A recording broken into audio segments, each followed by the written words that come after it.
across the UK. On DAB+, on YouTube, on your mobile, and on your side. This is Talk.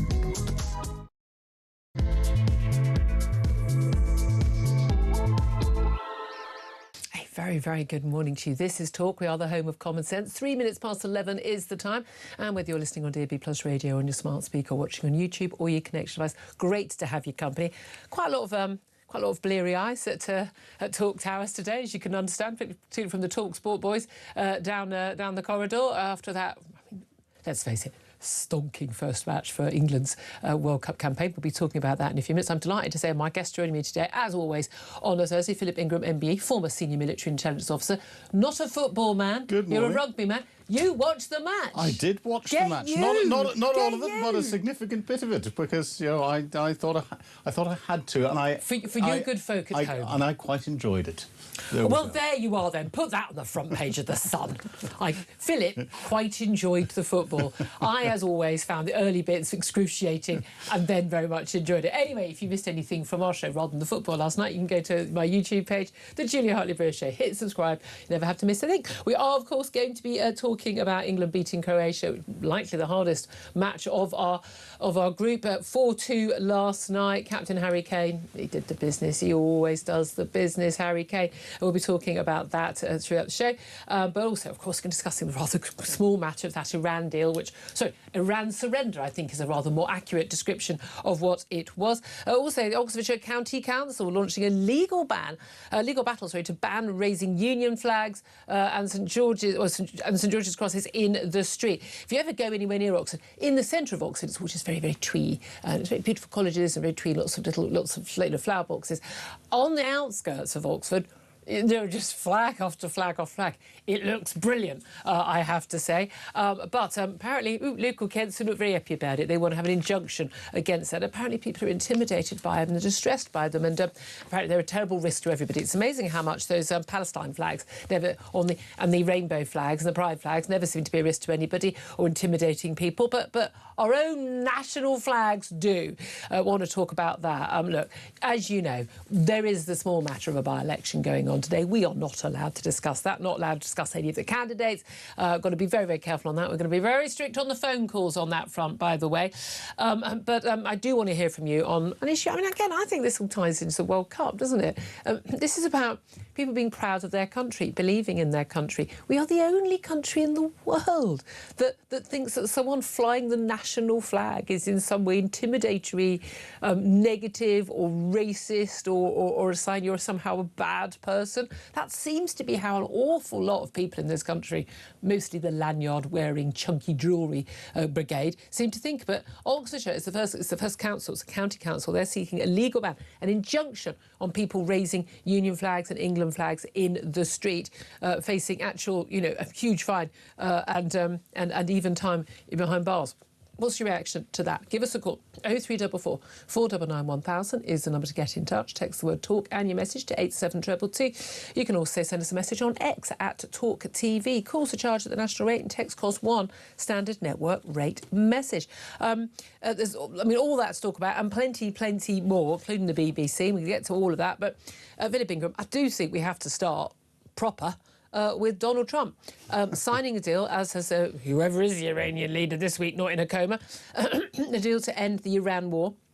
I mean, that'd be good on the face of it. A deal to end the Iran war, 60 days of negotiation for more detail. Lovely, jubbly.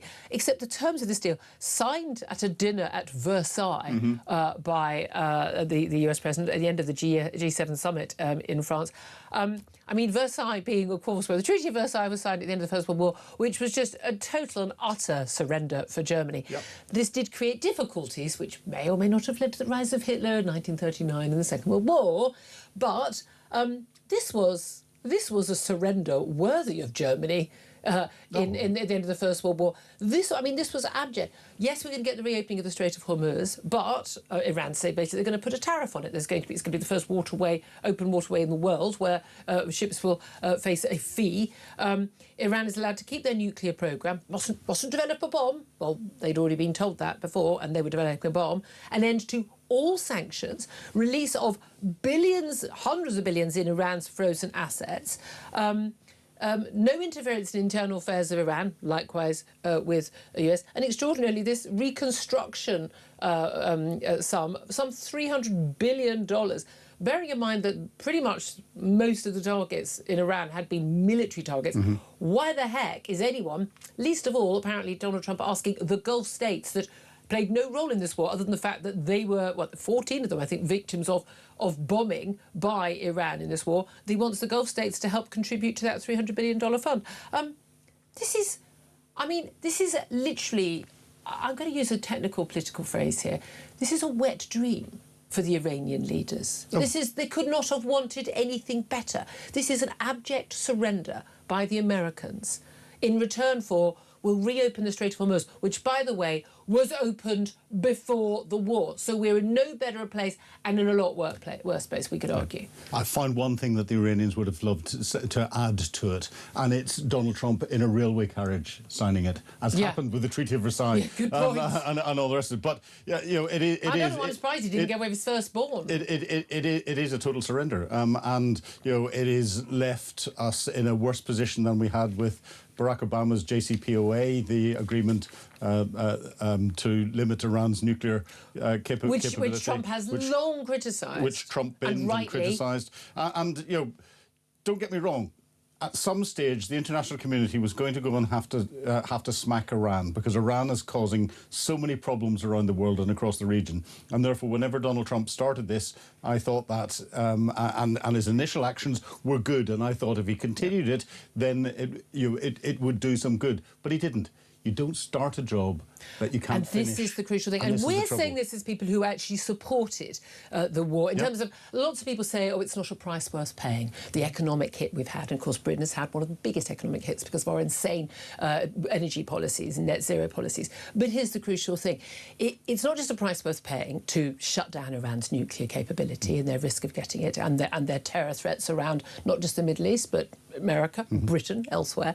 It's a price that has to be paid. It's not a negotiation. Yes. We're going to have to pay it at some point. There's an argument for paying it sooner rather than later when they're not as close to a nuclear weapon. We've seen the power they've had with ballistic missiles around the Gulf, a threat even to Diego Garcia base with a missile down there. We've seen the threat that they pose clearly to international shipping, to our economies, to our supply of energy, fertiliser, you name it, by closing down the Strait of Hormuz. And the idea that they could do that with a nuclear weapon as well is unfeasible. But here's the thing.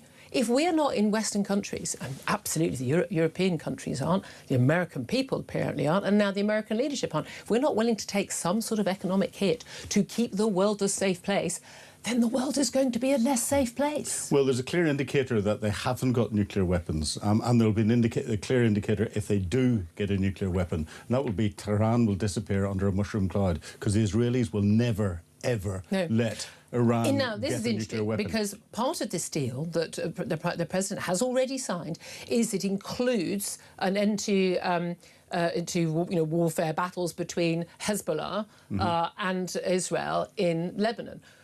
But Benjamin Netanyahu has not signed up to that. He can't sign up to that in a year when he's facing another election. And there's no expectation that Hezbollah is going to sign up to it. And it's breaking United Nations Security Council Resolution 1701, which was signed back in the, I think it's the 1990s, that created the United Nations force that's in southern Lebanon. And part of that Security Council resolution was that Hezbollah had to disband. Yeah. Full stop. And the UN has failed to back that up. Correct. Exactly. I mean, why do you think he's done this? Is this just about, look, filling up your gas tank in America is costing too much? He couldn't give two hoots about, British consumers worrying about how much their energy bills are going to be or filling up their diesel. He doesn't care about that. He doesn't care about, lots of third world countries missing their harvest, missing their fertiliser. But he does care about American voters in the midterms in November. That is, the year is racing by. Maybe it's just my age, but the year is racing by, and there is concern about the pound, the dollar in the pocket. That is going to impact people. Is this fundamentally about this? The American public will not put up with any hit to their pocket, and certainly not any body bags coming back. And at that point, America is no longer going to be the policeman of the world. Well, a lot of people on the left will love that. Here's the thing, if America isn't the policeman of the world, who is? Well, that's the real problem here. I think Donald Trump has one eye on the electorate and the midterms and everything else. But I think as he's getting older, he's just turned 80. He's becoming much more short-termist in his views, and he gets bored with something. And he has the lowest attention span. He's got the attention span of a 3-year-old that's been watching TikTok for 2 years. Yeah, exactly, and that's the trouble here. There could have been a much better outcome for the whole of the world if the Americans had continued with their bombing campaign and destroyed the IRGC completely. What they've done by starting this war and then stopping it now and surrendering is that they've emboldened them. Worst and case this scenario. is going to come back. Well, no, it's not. Worst case scenario is the nuclear weapon. Yeah, that's what's happened. They've emboldened them, and they're going to come back, and they're going to hit us harder. And direct impacts that there have been on the UK. The Strait of Hormuz, the fuel prices went up, but before that, all those pro-Palestinian marches that we saw through the streets of London, all the disruption that's around there, all of the attacks on military manufacturing infrastructure that were carried out, where people are ending up in prison, and we're getting all of that. All of that's backed by Iran. If you drive the whole way back, people are not paying attention, are they not? It's very, very, very painful, and we, of course, are not in a position to be a big player at all. The coalition of the willing, and totally unable. We had Dan Jarvis, our new Defence Secretary, at a NATO meeting on defence spending, absolutely empty-handed, and everyone knows it. Let's talk also about the question we're asking people. I mean, God, I'd love to hear your thoughts on the Iran deal as well. I'd say I'm not. And if you want to call up and say you got Trump derangement syndrome, I mean, seriously, I haven't. I said quite categorically I'd have voted for him over Kamala Harris any day of the week. It was a no-brainer. I always knew he was going to be weak on Ukraine, and he has been. But I thought he'd be strong on Israel and the Middle East. I approved of the war. I can't, absolutely, my mind is blown that they did not secure the Strait of Hormuz as a number one thing. We know perfectly well the Pentagon knows that is an absolute priority in that scenario. So something's gone horribly wrong there, or has been overridden by Trump or whatever. But, this is a disaster, and I'm not starting from the idea that, war is bad, war is bad. I'm also not a warmonger. I just think you need to avoid wars by being strong. I'm old-fashioned like that. It works pretty well, people who actually understand a bit of history. So I'd love to hear your thoughts on that on 0344 499 1000, but I know a lot of you fascinated by this ridiculous story about flags.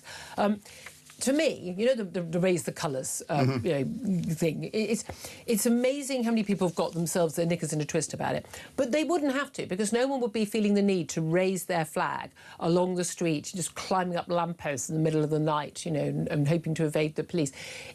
If raising the flag in this country was a normal thing, if our local town halls and our parliament, if we just had, we just accepted, we raised the Union flag, and we raise in England the England flag. No one's got a problem. No one's got a problem with the Scottish flag or the Welsh flag or no problem at all. The England flag, oh well, you must be racist and boorish and ghastly and horrible. You must be doing it because you're trying to intimidate someone of colour or an immigrant. I mean, that is how so many people interpret it. I mean, look, or you're just ghastly and working class. That's what Emily Thornberry thinks, of course. Chair of the Foreign Affairs Select Committee. Remember back in was it 2014, wasn't it? The White Van Man, and she was in Rochdale. She'd never seen anything like it. What, you haven't seen flags on an estate, love? Really? I mean, I don't know. I worked in the East End of London. A lot of flags on estates. Now, we've been, our reporter Samira's been out, on an estate, the one with the comedic number of flags. And frankly, they're doing it. A, it's the World Cup, and B, because they're kind of putting... They're putting, quite rightly, 2 fingers up at the snotty, lefty, lanyard-wearing, chunky jewellery brigade who think that any flag is better than our flag. As soon as you start to ban things, and you then start to use language that is saying it's divisive, it's racist, and all the rest of it, you start to sectarianise the flags from the pro-flag people to the anti-flag people. I've grown up in a part of the United Kingdom where the sectarianisation of flags has led to different problems. Cornwall, no, Northern Ireland. Yes, all down to people starting to try and ban and make politics out of it. Leave alone. It's lovely seeing the colourful flying of flags in different places. Makes me feel wonderful. Put your politicians, whether you're local politicians or your national politicians, butt out of it, because you are going to create a problem that doesn't exist. They have created. And again, here's the thing: if they're the ones who've told people of again. So I know plenty of people who are of ethnic minorities in this country who are very, very proud of their country and their flag.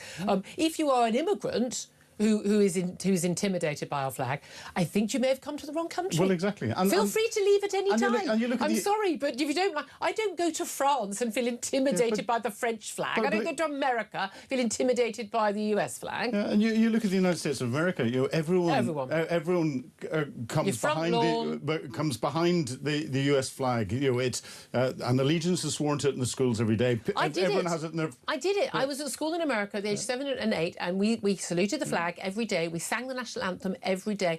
I love that stuff. We need to bring back more of that here. And as soon as an immigrant gets off the plane or walks across the border and comes into the United States, they don't describe themselves as from their original country and fly the flag of that country. They describe themselves as American. Yeah, or Italian-American, Arab-American, Jewish-American. But it's the Stars and Stripes. American. And that's well, this is what's happening in Oxfordshire. This is Oxfordshire County Council. It's a Lib Dem-led authority. Of course it is. Of course it is. I mean, it was either going to be Green or Lib Dem, wasn't it? So they applied for a High Court injunction to stop people putting flags on or near public highways. So it's actually going to be legal. So basically, if you are found doing it, if the injunction succeeds, because they're paying good money, they'll be paying for, KCs and stuff. Yeah. The local taxpayers' money, and also actually national taxpayers' money going on this, because a lot of council funding comes from the national coffers. If it succeeds, you could face... I mean, seriously, just want to clarify. We don't imprison shoplifters pretty much anymore. We really, really don't. We'll come on to that story a little bit later. But you could face up to 2 years in prison or an unlimited fine. I've known rapists get less. You don't even get 2 years in prison for having a load of images of, children being sexually abused on your computer anymore. You don't even get that. I mean, for putting up a bit of cloth on the street. Bearing in mind, and the thing is, you can understand they really meant it. There really is that there's an issue. We can't have stuff that's put up everywhere and it might be blocking the road. I go to Oxford quite often. OK, got family there, and centre of Oxford, all very beautiful and twee, lovely buildings, beautiful colleges and things. And it's all very much for the tourists. And there's a lot of flower boxes and things like that. On the outskirts of Oxford, it's very different. It's it's town and gown. It's always been that thing. But genuinely on the outside, there's just the whole route in from London is just flag after flag. Tourists quintessentially British, and you go, exactly. Isn't that lovely, colourful? Exactly, and there's absolutely nothing wrong with it. But this is what a council spokesman said yesterday. They said residents across Oxfordshire, from Old Adderbury to Wallingford, have complained to the council about safety risks, intimidation and distress linked to this activity. The ongoing scale and persistence of the behaviour by Raise the Colours, these are the people who started this, has created safety risks, caused distress within communities and led to abuse and intimidation directed at council teams and residents. Harry Redknapp, former England manager, quite rightly has said, what's wrong with these people? Yeah. We love Harry. We're proud to be British. That's what we are. Fly your flags. Be proud of your country. Don't be ashamed to be British. I mean, that's the thing. Guess when the High Court hearing is? Anniversary of Brexit referendum day next Tuesday. Isn't that wonderful? And the same day as England's next World Cup game as well. I've got a one-word comment that I'll describe. It rhymes with those things that hold the oars in a rowing boat whenever you're out rowing. I don't know what those are called. Well, they're called rollocks. I'm just thinking, that was so wonderfully niche a reference. I'm like, what the hell's that? Yeah, they're called rollocks. Do I look like someone who knows about rowing? For the love of God, man. No, but I mean, it's just extraordinary. What I think one of the biggest problems, forget the economy, forget all these other things we've got all these biggish problems in the country. I do think it all comes down to that we've just got a ruling class who just don't like our country, who don't like our people, who don't respect the people of this country, who are ashamed of us, who just think that if only we could be more like them, or I don't know, or more like Europe. They don't mean the Europeans voting for, Marine Le Pen. They mean the technocrats in Brussels. They're just snotty. It's worse than that. You get little people and you give them a little bit of power. Give them a lanyard. Give them a yellow high-vis jacket. And then they feel that they have to impose that and that their perverse views on other people. These are the people. There's no logic to it. You remember when you were in the supermarket during lockdown and there were those circles telling you where to stand in the queue, yeah? the people who would go, oh, oi, oi, oi, you're literally an inch over your circle. Those are the people who don't like our flag. Yeah. Those are the people who, frankly, if we are going to be deporting at some point all the illegal migrants, could we also throw in a few of them? Well, could we just... Look, I'm going to do this. I'm so sorry. There's a lot of politics we can't talk about, but we've got briefly, without mentioning certain names or certain events today. Prime Minister is on a sticky wicket. Yesterday he was saying, I'm going to stay on, I'm going to fight on if there is any leadership challenge at all. We've apparently got, bracing for Ed Miliband resigning. I mean, bye, thanks for coming. Except there's a possibility he could come back as Chancellor. God help us all. Shbana Mahmood, the Home Secretary, based on resignation watch. Things could move very, very, very quickly. Again, a lot of us might say, careful what you wish for, but I've got to be honest with you, having watched them, we played a few clips of Keir Starmer yesterday, I don't think I can last much longer having to listen to him. I need him to go now. He's toast. He's got no credibility left whatsoever, and he's increasingly coming out with complete and utter garbage. And if Ed Miliband resigns, brilliant. Just never let him back into government again. But anyone who thinks that Ed Miliband should be in government is somebody who should not be in government. It wouldn't surprise me when we get to the Defence Investment Plan if the new Secretary of State for Defence, Dan Jarvis, isn't put onto resignation watch because I understand he's not going to get any more money. So he would have known that, or maybe he was promised. Well, yeah, and he's going to have difficulty selling that. And given the letters that came in from his predecessor and the other Defence Minister, Al Cairns, he's on a hiding to nothing, and therefore, the whole of government, I think, at the moment, is probably on resignation watch. Yeah, absolutely. I've got to ask you about the England match last night. It's always with trepidation we watch these things. I always try and have something else to do because I just can't. I can't watch a lot of it. I know you're not a big football fan. You're not an England fan necessarily. I'm happy for both. I want both of our home teams to do well. I congratulated England this morning. You did. I was very impressed with that. I saw that. But England for Croatia too. That was likely to be the hardest of our group matches. Harry Kane, scoring the first two. One from a penalty. Thank God for the retake. And then of course Jude Bellingham and then Marcus Rashford delivering the final two. We let a couple in. It could easily have been 6 or 7-2. With a number of chances. Whatever it was that Thomas Tuchel, the manager, said to them in the half-time, literally got a different football team. I mean, they weren't bad. God, we were nervous in the first half. They were nervous. And we were nervous. And we're all sitting there going, oh, my God, not again, not again. I very much felt people haven't been daring to dream this time round, despite the fact we have genuinely got world-class players. Well, one of the guys in our team, I would like to point out, one of Kevin's producers, last night, after the first goal, said, it's coming home. And in our little WhatsApp group about the football, everyone piled in. What have you just done? Yeah, that's it. But a lot of people feeling hopeful now. It's just one match. Actually, these are the first matches of the World Cup, and we've got two of the countries of the United Kingdom represented the World Cup, and both have won their first round matches. Thank you very much. So I think that's fantastic. Scotland and England, well done both. And we could get a bank holiday if England win the World Cup. I mean, absolutely. To be fair, you may as well or may not. I've got here he goes. No, the Prime Minister saying that. I'm not saying the same thing if Scotland goes through, because Scotland are going to win, but not saying the same thing. He's the Prime Minister of the United Kingdom, and he needs to grow up and start to represent the United Kingdom. Let it go. Does anyone even in Scotland think that Scotland have got a chance of winning the World Cup? Doesn't matter. It's perception. It's again another example of Starmer being focused on populism. Because he is. No one thinks realistically that Scotland have got a chance. No, they don't. I mean, good luck to them. But therefore, if Scotland won the World Cup, I'm pretty sure there would be. But therefore, in the same sense, you could have said, if England win the World Cup, we'll give a bank holiday, and if Scotland do the same, we'll do the same. I want you to call in on this. Can you put him right, please? 034491000 is the number to call. Genuinely, I mean, there's an element where I don't really approve of lots of World Cups because World Cups. I love World Cups, bank holidays, simply because actually it's a massive hit to the economy. It is. However, on this occasion, after 6 years of her, if it's a long way away, realistically, come on, it may very likely not happen. But you could call one or not call one. No one's going to be at work the next day. No one's going to be at work on that Monday.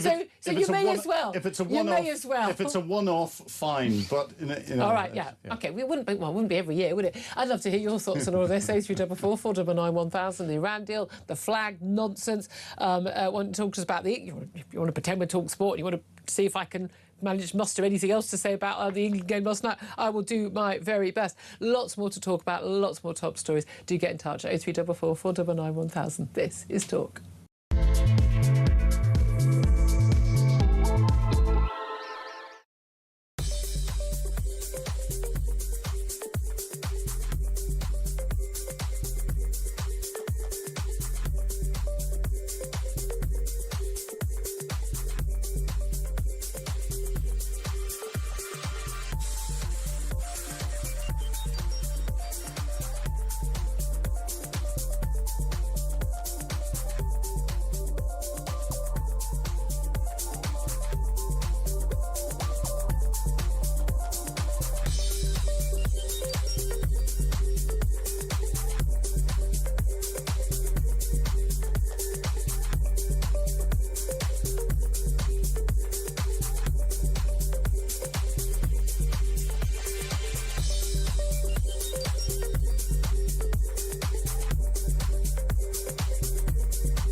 Violence on the streets, there's no excuse for that, and if there are protests following this, I just hope that they remain non-violent. I mean, you can understand the community concerns after an attack like that. People were saying all around the world that's what British people now think. Have a listen to Rob from yesterday. Morning, Jez. Well, yes, rightly, you shouldn't condone what happened. What else have people got to do? The political class are not listening. These people who are coming over here illegally, they're rapists, terrorists, they're coming over here. It's literally like putting a wolf in a sheep field.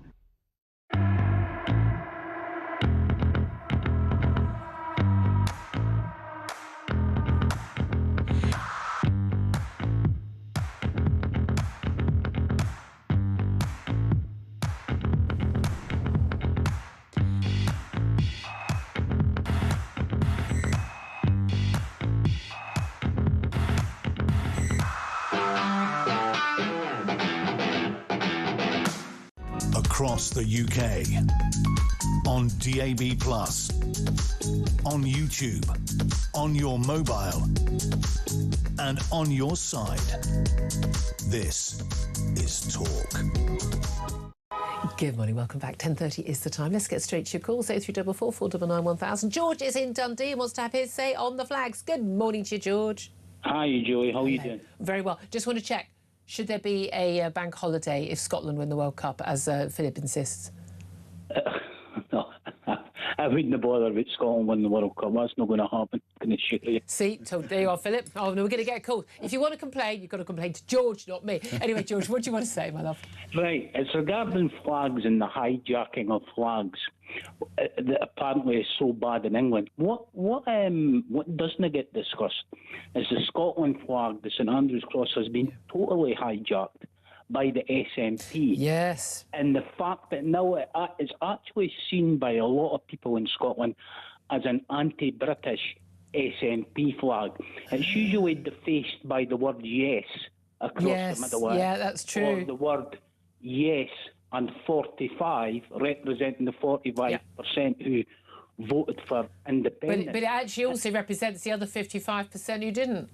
Yes, and it's become to the stage now, Julia, where actually a lot of people in Scotland see the Scottish football team as the SNP 11, and they're quite ambivalent towards them because of the sort of Anglophobe atmosphere amongst the Scotland support, who it's hidden by a lot of antics and drunken revelry. Yeah. But if you're in amongst it, it is quite horrible. Well, exactly. I mean, there was a poll just the other day about, I think, just over, majority of English people would like Scotland to do well in the World Cup, but only about 20% of Scots would like England to do well. I mean, that's, it's fairly representative. I mean, I go to the football in Scotland. I go to the football. I go down to see Charlton in England now and again. I have got friends in England, as most Scottish people do, have no problem with English people. But there's a hardcore in Scotland, unfortunately, that have taken our flag and they've taken our football team. Yeah, I mean, this is the key thing. Flags are supposed to unite us, and when people try and sort of use them to divide us, that creates a problem. George, such an interesting call. Thank you very much indeed. Paul is at the other end of the country in Southampton. Good morning to you, Paul. Morning, Julia. Morning. I think Philip, he's just got sour grapes because he's in Northern Ireland and not anywhere near him. But nailed it, Paul. Nailed it. But I think in whole, I think we should, if Scotland win the World Cup, I think we should all have a bank holiday so we can run around catching the flying pigs that will be amassed around these great isles. Flying haggai. Harsh, but do you find that? What do you make of the reaction? I mean, Oxfordshire County Council, Lib Dems. I mean, what do you expect from them? The horror, and the distress caused by people flying their national flag. I don't. I mean, I'm a proud Englishman, and I love the flag of St George, and I don't know how these people. I think there should be something written that they cannot do this. Yeah. You should never be allowed to ban the flag of your country. But also, I mean, again, of course, you don't want it draped over a signpost or anything like that. But the idea these are a risk when they're way up a lamppost. But also, you know what? If a load of councils hadn't started flying the rainbow pride flag all the time, and the trans one, and the Palestinian flag, this wouldn't have happened. No, it's all about the minority telling the majority what to do. Yeah. And it's just, I mean, even down my road, when all this kicked off 6 months ago, there were flag of St George's on nearly every lamppost. Love it. Love it, Paul. Yeah. Thank you. Well, we'll have to leave it there, Paul. I really appreciate that. That was probably funny. We'll have a bank holiday to catch all the pigs flying. Again, complaints to Paul, not to me if you're Scottish. 10:34, or to Philip. You can complain to anyone you want, just not me. Coming up, we're going to be talking to the fabulous columnist at The Sun, David Wooding. He's up next. Talk politics without at any point mentioning a major event of the day. This is Talk.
Across the UK, on DAB+, on YouTube, on your mobile, and on your side. This is Talk. Very good morning. This is Talk, the Home of Common Sense. 10:36 is the time. I'm Julia Hartley-Brewer. My next guest is Sun columnist David Wooding. A very good morning to you, David. Morning, Julia. Always a very strange day when there is a by-election, when you're not allowed to mention anything about it or indeed any of the candidates, and especially when you're trying to have a political conversation, but we're going to have to try and do that. There's a lot of talk about Keir Starmer facing a leadership challenge as early as next week, and whatever happens in a by-election that's being held today, but also bracing for resignations from senior members of his own cabinet. We've got Ed Miliband, the energy security or net zero secretary, you can't be both, basically not refusing to take his calls, refusing to give up any money for extra defence spending that's desperately needed to keep our country safe. I mean, not even taking his calls should be a sacking matter instantly, should it not? I know the last time you didn't take a call from your boss. I mean, give me a break, you know. But he could go. Shabana Mahmood, the Home Secretary, could go. How quickly do you think, in whatever the scenario is tomorrow morning, how quickly do you think we could see the back, for the love of God, please, of Keir Starmer? It could happen within days, Julia. It's as you probably know yourself, there's a lot of chatter going on in the bars of Westminster, indeed this time of year, on the terrace outside, where people have been overheard. Is that where you got your tan from, young man? I paid for my tan. But yes, there's a lot of that going on at the moment, and there's word that that Ed Miliband may have been offered the Chancellor's job by one of the contenders for the leadership, if I may say that, and that he will be one of the first to go to trigger a wave of resignation. But will Starmer be willing to go? Because he said again and again, in an interview with Beth Rigby on Sky, but he was asked, under any circumstances, would you leave or would you stay? No, he said, no, he's not going to go. The thing that he's often praised for being is resilient. I mean, basically, I would say pig-headed, frankly, rather than resilient. But he has no intention of leaving. It's quite clear. He didn't take the signal from the local elections. Will he take any signal from, the Defence Secretary resigning, his Health Secretary's gone? Realistically, is he going to cling on by his fingernails because he doesn't have very good advisors? No, he doesn't, and he's clearly stubborn on this point. And you could have a very long and damaging competition for the Labour Party going right over the summer into the party conference. And of course, you know what happens in a leadership election, that they tend to knock lumps out of each other. And they give ammunition to the alternative parties 2 years later. I mean, it's just a case for Kemi Badenoch and Nigel Farage and all the rest of them to sit back with the popcorn and watch Labour do their job for them. And if they don't have a leadership election and you have a coronation, the new Prime Minister will have no mandate to do what he or she wants to do. Well, people often say that, but again, this this massive majority that Keir Starmer won, it was a very shallow majority, as we've seen, lost lots of support.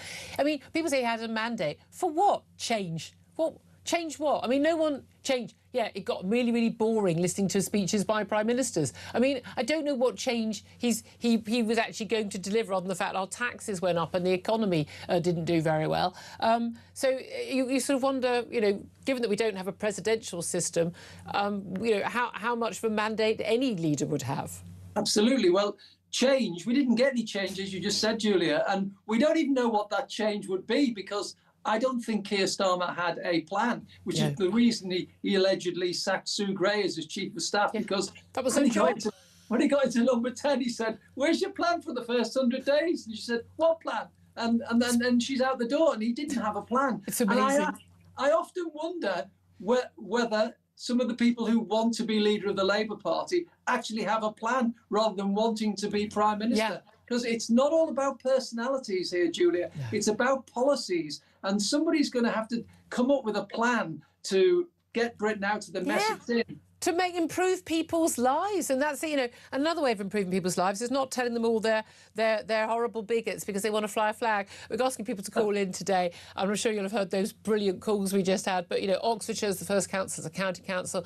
They're seeking an injunction, paying, using taxpayers' money. That's all they're spending their time doing. Not emptying the bins, not improving their local schools, none of that. No. They're going to get a legal ban on raising Union and England flags in the street. Of course, it will apply to all flags, but those are the flags. But I mean, I've driven in and out of Oxford a number of times in the last few months.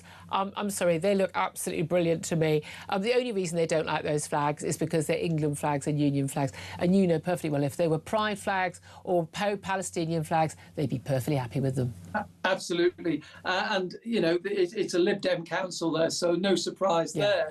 But if you go to America, I was in America a few months ago, and they're proud to fly their flag. They have them on every doorstep in some areas, completely and it doesn't normal. Look tacky. It looks pride in their nation. And, we keep talking about the pride flag. The pride flag should be the Union flag. Yeah, that's absolutely. the one we should all be proud of. And that's the one which should unite us. It's in the title, United Kingdom. But that's where we should be. Look, you worked in the Sun for many, many years, and you worked in Parliament. You know a lot of the people in the leadership class. And again, you're like me. You'll be friendly with a lot of people from different political parties. We do have an issue, though, in this country, don't we, of a very snotty attitude that a lot of people at the higher echelons, in more than, not just the Labour and the Lib Dems and Greens, but I think in actually some of the Tories as well, certainly on the left, where they have a very negative, snotty attitude towards people who want to fly the flag. It's oiks. It's drunk louts. It's the white van man who they despise. It's racist. It's bigots. This is a view of a political class towards the average voter in this country, which is completely unique to Britain.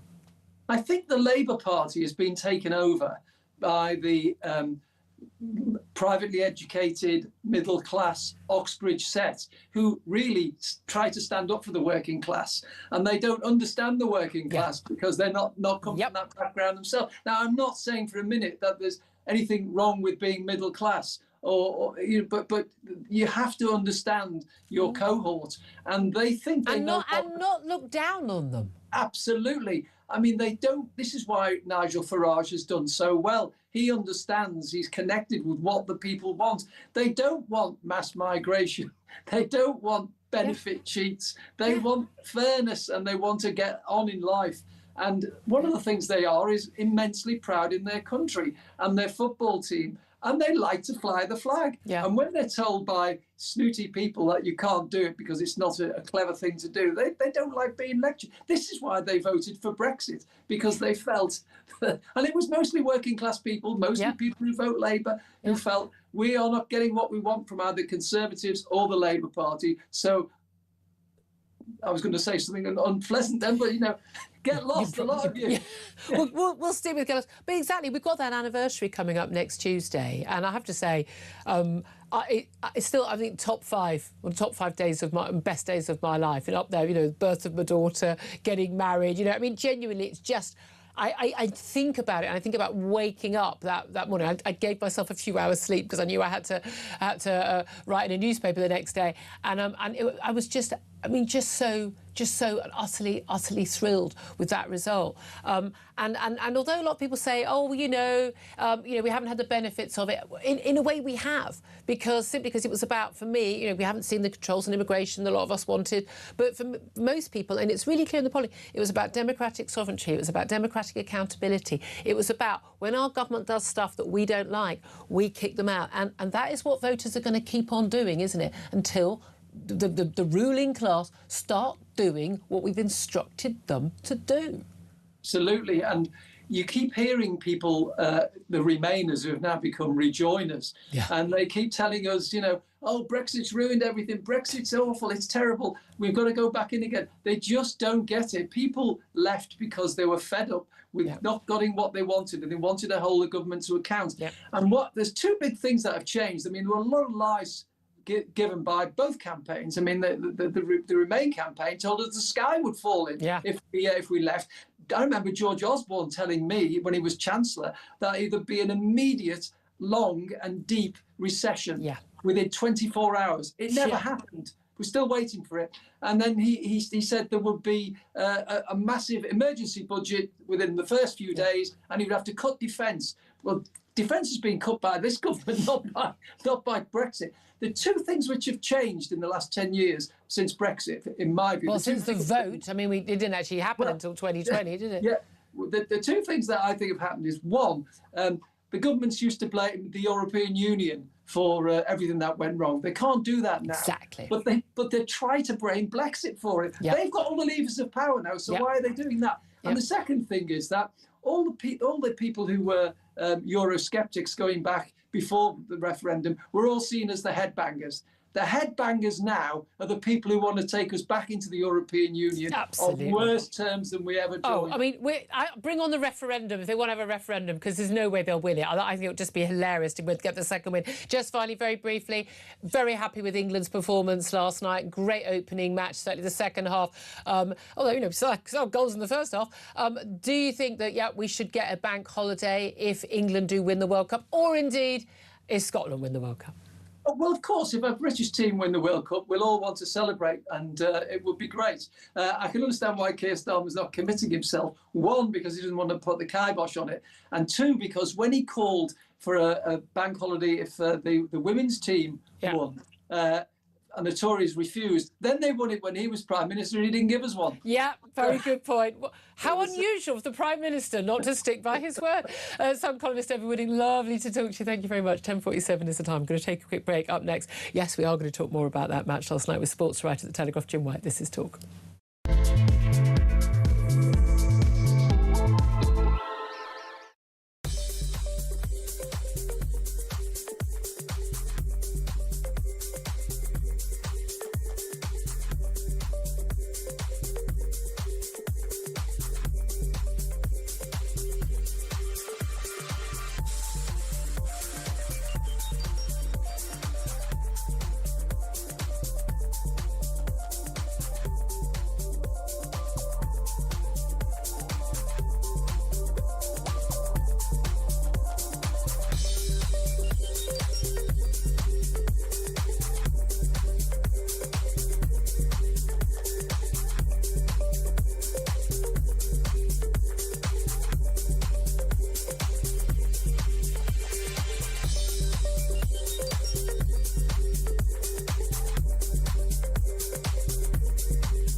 Violence on the streets, there's no excuse for that, and if there are protests following this, I just hope that they remain non-violent. I mean, you can understand the community concerns after an attack like that. People were saying all around the world, that's what British people now think. Have a listen to Rob from yesterday. Morning, Jez. Well, yes, rightly, you shouldn't condone what happened. What else have people got to do? The political class are not listening.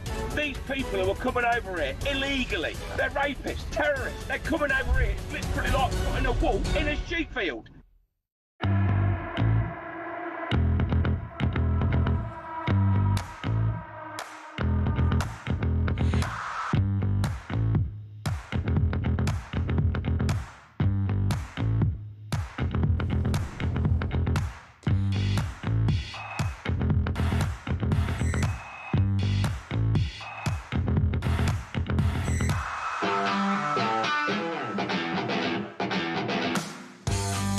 Across the UK, on DAB+, on YouTube, on your mobile, and on your side. This is Talk. A very good morning. Welcome back to the show. 10:50 is the time. I'm Julia Hartley-Brewer. Philip Ingram is still with me, who, even though an Irishman, Northern Irishman, who doesn't like football, even he watched the big match last night. England kicked off their World Cup campaign, first match in their group against Croatia, and an absolute stonking thriller it was, ending 4-2 for us, of course. Two more matches to go in the group, but it's already looking good. Oh, are we getting too hopeful again? It's the hope that kills you, isn't it? Let's talk to Jim White, sports writer at The Telegraph. A very good morning to you, Jim. Morning, Julia. Thank you for joining us. Thriller. Stonking thriller. It was an absolute... about England. It genuinely was. I start off with that, unless I'm in the pub, which I try not to do. I'd rather, concentrate. I try and have something else to do because I can't bear the early minutes. And the early minutes it was all around our own goal. It's like, can we just get the ball away? We had some great goals. Harry Kane delivers every single time. But what happened, whatever the hell happened in the team talk by Thomas Tuchel at half time, I mean, the man worked his magic, because a different team came out for the second half, didn't they? Yeah, absolutely. I think for most of us recently, watching England has been kind of a self-flagellation. Yes. It's full of angst. We're worried. Why can't we do it? What are we doing? What are we up to? And I think Tuchel obviously felt the same watching the first half. Come on, guys, you're better than this. Let's get on with it. Gave them a terrific, some might say a blast at half-time. The players themselves said it was very, very inspiring what he said. What's really interesting about this, Julia, is he's German. You may have noticed that. It has been mentioned. He actually recognised that there's something about English football that might win. Whereas in the past, all of them the managers have been desperately trying to be a bit more Italian or a bit more Spanish, playing under control and lots of possession. He just said, go for it, lads, like you do on a Saturday. Yeah. Well, by all accounts, one of the things he said, and I think one of the players said in a post-match interview, he said, look, we'll see what happens, but if we're going to lose, because at that point, I think it was 2-2, wasn't it? We went into the equaliser, came from Croatia just before the half-time whistle. But basically, he said, if we're going to lose, let's lose on our own terms. Let's go out, let's fight. And I mean, the energy levels. I don't think the ball even hit. If it went outside of England's control in the first few minutes, it could easily have been 6 or 7-2, not 4-2. It was an amazing. And I have to say, I felt sorry for the Croatian goalkeeper, because that man was working overtime. I mean, he was non-stop having to be doing the business. And the scoreline makes it look like he was rubbish, when actually he did some amazing saves, didn't he? Yes, he did. I mean, you're not wrong. England could have won that by 6 or 7. They had lots of chances. They just didn't take their foot off the pedal in the second half. Two things that were in their favour. That stadium was air conditioned, so it was a nice controlled temperature throughout, not this baking heat, which made it all the more bizarre that they had to stop and have a hydration break. Can we talk about that? Now, I get the whole, if some team, playing in Mexico and Canada or America, and the different temperatures, if it's an air-conditioned stadium for a reason, because it could be very hot in Dallas at this time of year, but, you've got to make it even for everybody. But I'm thinking, my studio's hotter than that. OK, I'm not running around, but for goodness sake, I mean, they don't need water breaks. But do you think it's reasonable that there should be water breaks if they're going to have them? Because the England fans didn't like it. They was booing every time they stopped for a water break. Yes, I think the cynic in us all is saying this is actually predicated by American TV, and they want an extra commercial break in there. Absolutely. Yeah, probably the managers don't mind, actually. The coaches probably don't mind, because if there are problems, they can get in there and quickly articulate them. And you watch Tuchel in the hydration breaks having really intense conversations with a couple of his players. So clearly he was doing it. But it does seem absurd, doesn't it? Yeah, it does. Can I say, I'm, as someone who is not sporty at all, spent my entire time at school being told off by PE teachers I look like I should be sporty, but I'm not. So I've never played big team games and things like that. But the thing I've never understood is, the same with the Premier League players as with the England team, is that, these guys, I know they're not paid the big bucks for playing for England, but the glory is so huge. There's a massive reward for doing well. These are professionals. This is what they do for a living. They do it day in, day out. Why is it so often that, I mean, not in yesterday's match, obviously, why is it so often that teams don't gel and don't play well, and that some key players don't play well, and yet a new manager can turn it around in either direction, make them good, make them bad? How is it that someone's job could be, an ability to do their job could be so impacted by the arrival of, one man or one woman? It's a very interesting question, Julia, but I think the pressure for playing for England, they used to talk about the shirt weighing heavier than a Premier League team does. If you're playing for Chelsea or you're playing for Arsenal, you're playing for Manchester United, that is pressure enough, but England is an added level. And I think a manager has the capacity and ability to change things. And I think what Gareth Southgate did was make it more fun to be part of England. But what he didn't have was that tactical ability, which said, well, if you do this, that and the other, it will be easier. And it seems to be that the FA, heaven knows this is probably the first time they've done it, have picked the right man to say the right words at the right time. Well, I mean, thank goodness for that. Look, everyone gets a bit hopeful. We all piled in on one of our colleagues in the footy WhatsApp group last night, who said after the first goal, the penalty, the second taking of the penalty by Harry Kane, that it's coming home, and everyone went, "No, what did you just do?" Don't say it. You don't say it. You can almost think it in the corner of your mind. I mean, I've not been too hopeful because, as we know, it's the hope that kills you. Do you think that we have properly world-class players and a world-class captain who delivers every time? Can we do it? I think it's probably harder this time than it's ever been. You look at France, they really delivered. They've got properly world-class players. Look at Argentina, Messi scored a hat-trick. Look at Germany, absolutely slaughtered their opponents in the first round. I think it's going to be really, really tough. All right. That said, they're as good as they've ever been. Stand down, everybody. And in terms of the fans that talk about, the fans were forced to take down flags at the opener.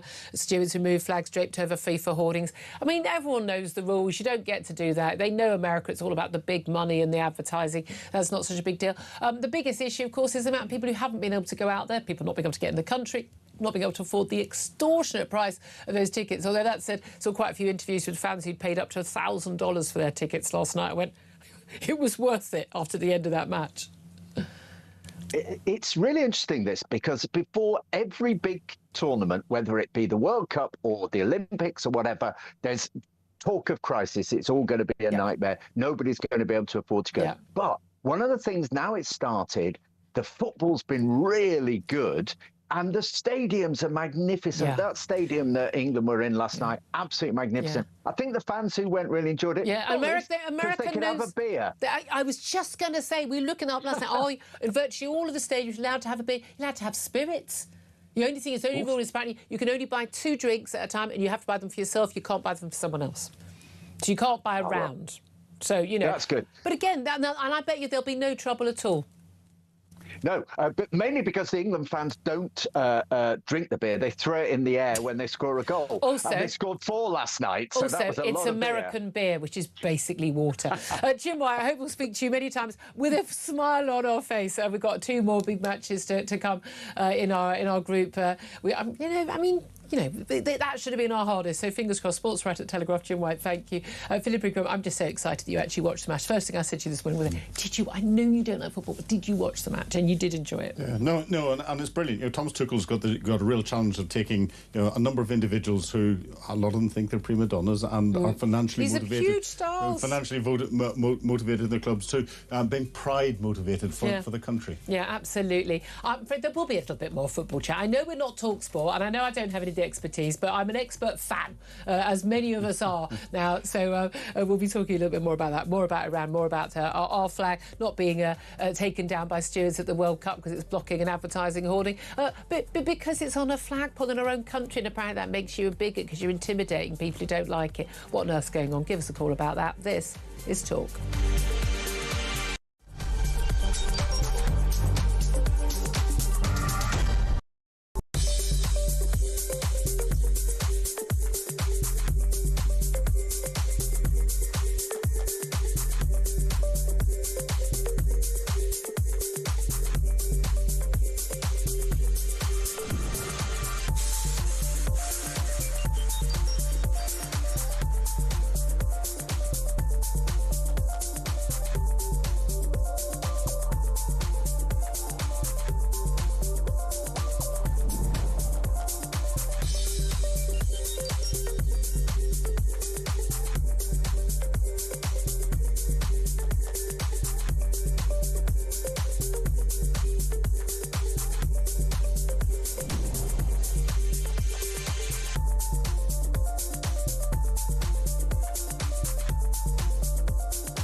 across the UK.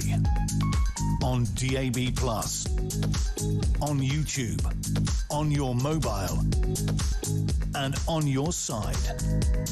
This is Talk.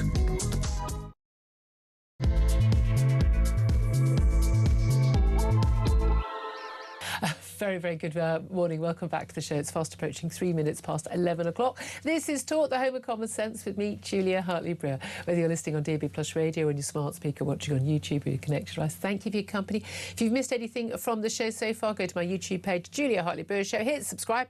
You never have to miss a thing. Coming up in this hour, we are going to be talking more about that Iran deal, Iran surrender by the US, by all accounts. We'll also discuss how Keir Starmer's braced for Ed Miliband and possibly Shabana Mahmood to resign next week from his cabinet in a coordinated coup to force him out. Also, it's been revealed that small boat migrants who appeared on a controversial episode of Question Time were placed there by campaigners. Imagine our surprise that some people who just randomly arrived here as illegal immigrants on boats have somehow managed to discover the BBC has a show called Question Time and getting themselves on it. I mean, are you kidding me? It's amazing that the people who do the audience selection there didn't twig that seemed a little bit unlikely. Plus, doctors have warned of extremely dangerous delays to cancer care due to staffing shortages. Never a shortage of staff, though, to get everyone to wear pride lanyards in June, are there? Never a shortage of staff to do some sort of ridiculous, some sort of re-education plan on DEI or on net zero. Never a shortage of staff. Then they're all paid absolute fortune, a damn sight more than a lot of the people who would actually help detect cancer and start those treatments, the radiographers and others. But there we are. But I want to really hear from you on lots of topics today. You're welcome to get in touch on Iran. Welcome to get in touch on lots of topics. Sadly, because there is a by-election today, we're not allowed to discuss anything related to any candidates or any events that specifically lead off from that. As you'll understand, as of 10 o'clock tonight, when polls close, conversations can resume, and certainly on Talk tomorrow there'll be an awful lot of talk about whatever that result, whatever it is, means, but also talking about flying at the flag, because absolutely England's team flew the flag for the country valiantly yesterday with that brilliant 4-2 win over Croatia in our very first opening game of our World Cup campaign. But at home, flying the flag, it's a bit bigoted, isn't it? It's a little bit tacky. It's a little bit, astonishing, as Emily Thornberry will said. I've never seen all these flags in Rochester. These estates covered in flags, white van man and the like. Apparently, it's quite intimidating to people who think that somehow it is somehow a signal of being anti-immigrant or anti-brown or black-skinned people. It's none of those things. It is our national flag, in the same way as every other country flies their national flag. But the fact that actually the trans pride flag and the Palestinian flag for an awful lot of councils seems to have taken over from our national flags, whether it's the Union flag or the Cross of St George. No wonder so many people have taken to putting up flags themselves. We had the Raise the Colours campaign. It's ongoing. It's pretty wild in Oxfordshire. It certainly is. Oxfordshire County Council is now the first council to try and go to legal action, an injunction to prevent people flying those flags and to, well, not just fine them, an unlimited fine, but also, I kid you not, up to 2 years in prison for basically installing a flag on a lamppost without the government, with the council's permission. You get less for a lot of other crimes that actually matter to people. They're going to be using taxpayers' money for the legal bills to seek that injunction, and if they win it, that will be, I think, a little bit of an extra war going on in Oxfordshire with those who want to raise the flag. But I want to hear from you. What is your reaction to that? Give us a call, 0344 499 1000. Text the word TALK in your message to 87222. Get in touch with us on X at talkTV. Calls are charged at the national rate and text cost £1. Standard network rate message. Joining me today, someone I think is always flying the flag, Philip Ingram, MBE, former senior military intelligence officer. Morning to you. Morning to you. Lots to talk about the Iran, but I just want to touch on the flags first, because that's the question we're asking people specifically. Again, you can call in on anything you want to call in about.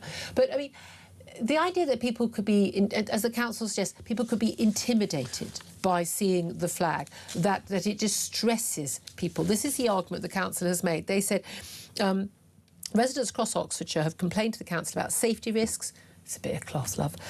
Intimidation and distress linked to this activity. The ongoing scale and persistence of the behaviour by Raise the Colours, you've got to love them for that, haven't you, has created safety risks, caused distress within communities.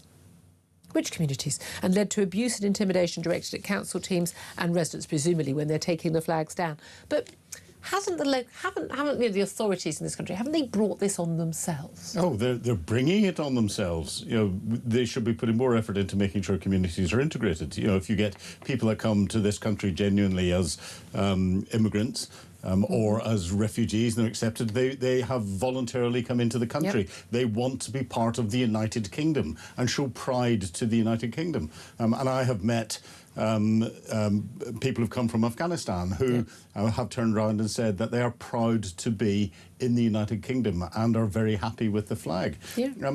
Frankly, I don't care whether they are or not. And as soon as you start banning things because you've got a perverse political view on it as to how you think other people should be thinking, you're starting to sectarianise it and you're creating problems. But isn't it fascinating how many of the great and the good, the people who'd be horrified by seeing anyone fly their own flag, that they think it's outrageous that Reform have said on any of their councils only the county flag, the England flag, or whatever nation they're in, or the Union flag can be flown. Just like, no, we're just going to stop. And there was a fuss like, oh, you're taking down the Ukraine flag. I support Ukraine as much as the next man or woman. I don't think we need to be flying the Ukraine flag over our local councils. And frankly, Zelensky can do one when he was complaining about that the other day. That's not a signal that we're not supporting you. I'm sorry. I think money. I don't have flags in my ex-biog either, because I don't think that is necessary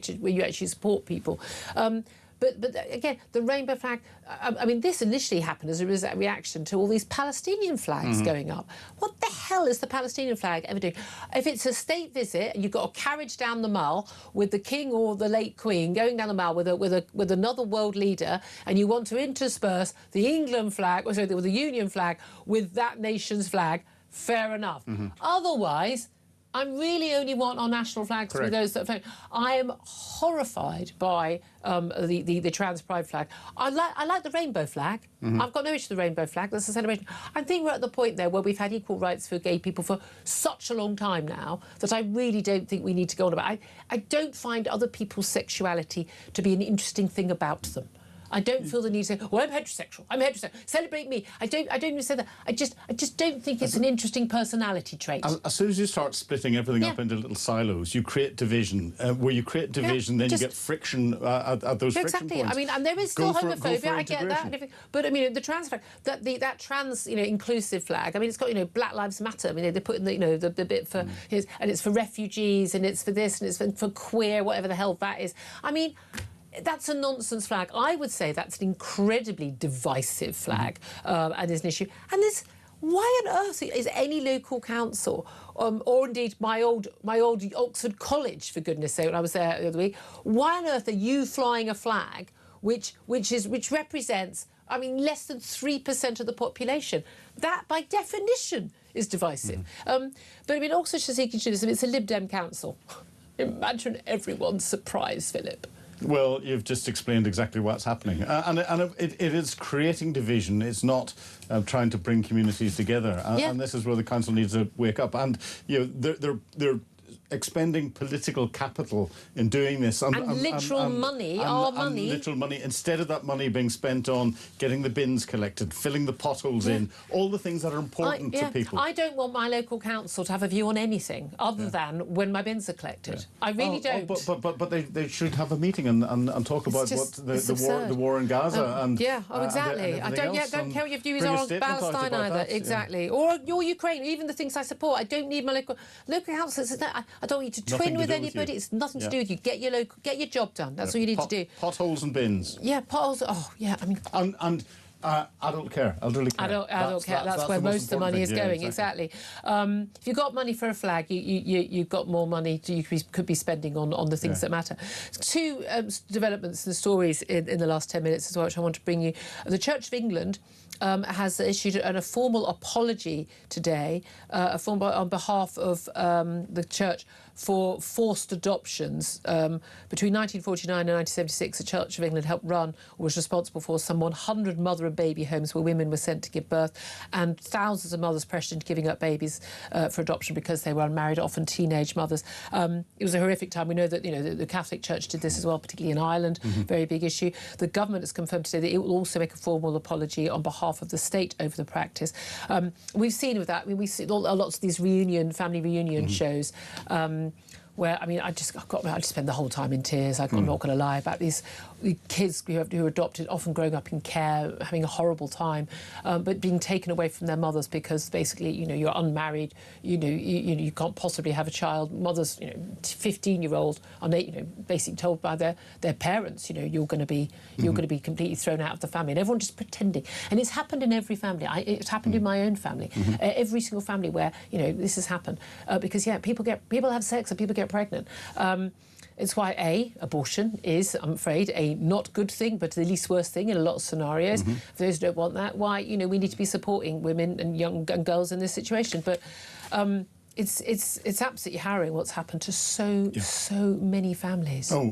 Completely harrowing. And again, this is where you get the holier than thou crowd impose their views onto everyone instead of actually treating everyone as human beings. Yeah, absolutely. And mistakes happen. And again, you always have this in America where we have this battle over abortion. Whenever the people who shout loudest against abortion, nearly always paid for their mistress's abortion. I mean, seriously, it's always laughable. By the way, they're men.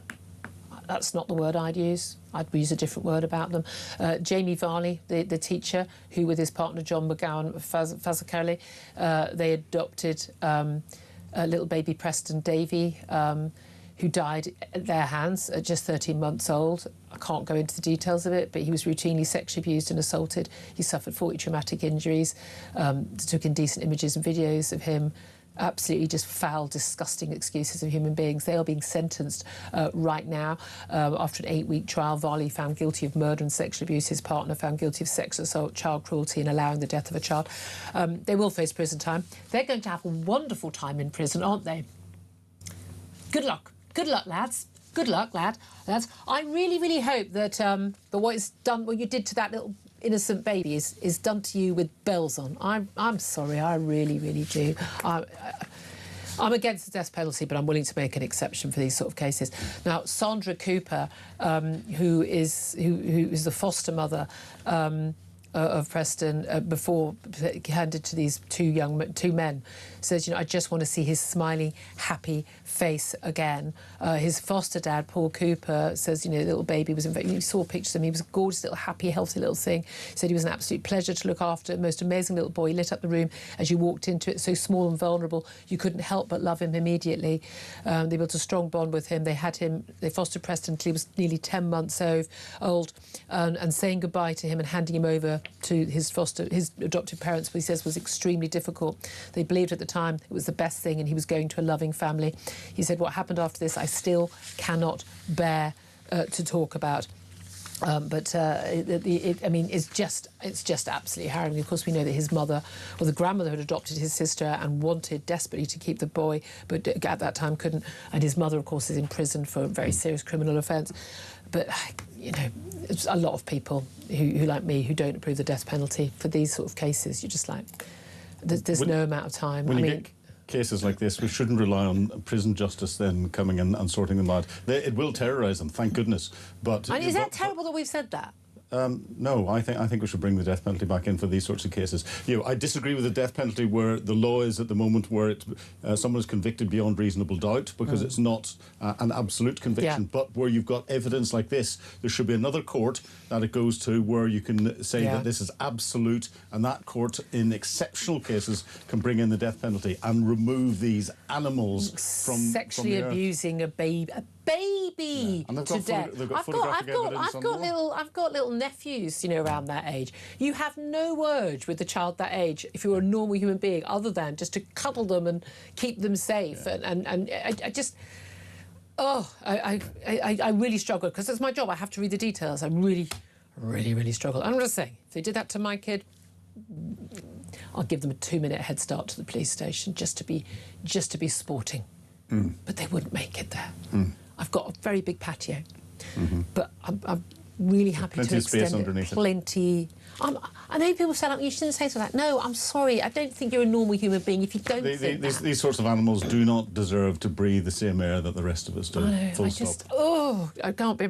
Anyway, well, look, we'll tell you the sentence. It won't be enough. Whatever it is, it will not be enough. But there we are. Let's go back. Let's talk about Iran as well. We've got to talk about Iran. I mean, that Iran deal yesterday signed at Versailles by the US president, also signed by whoever the hell is leading Iran at the current time.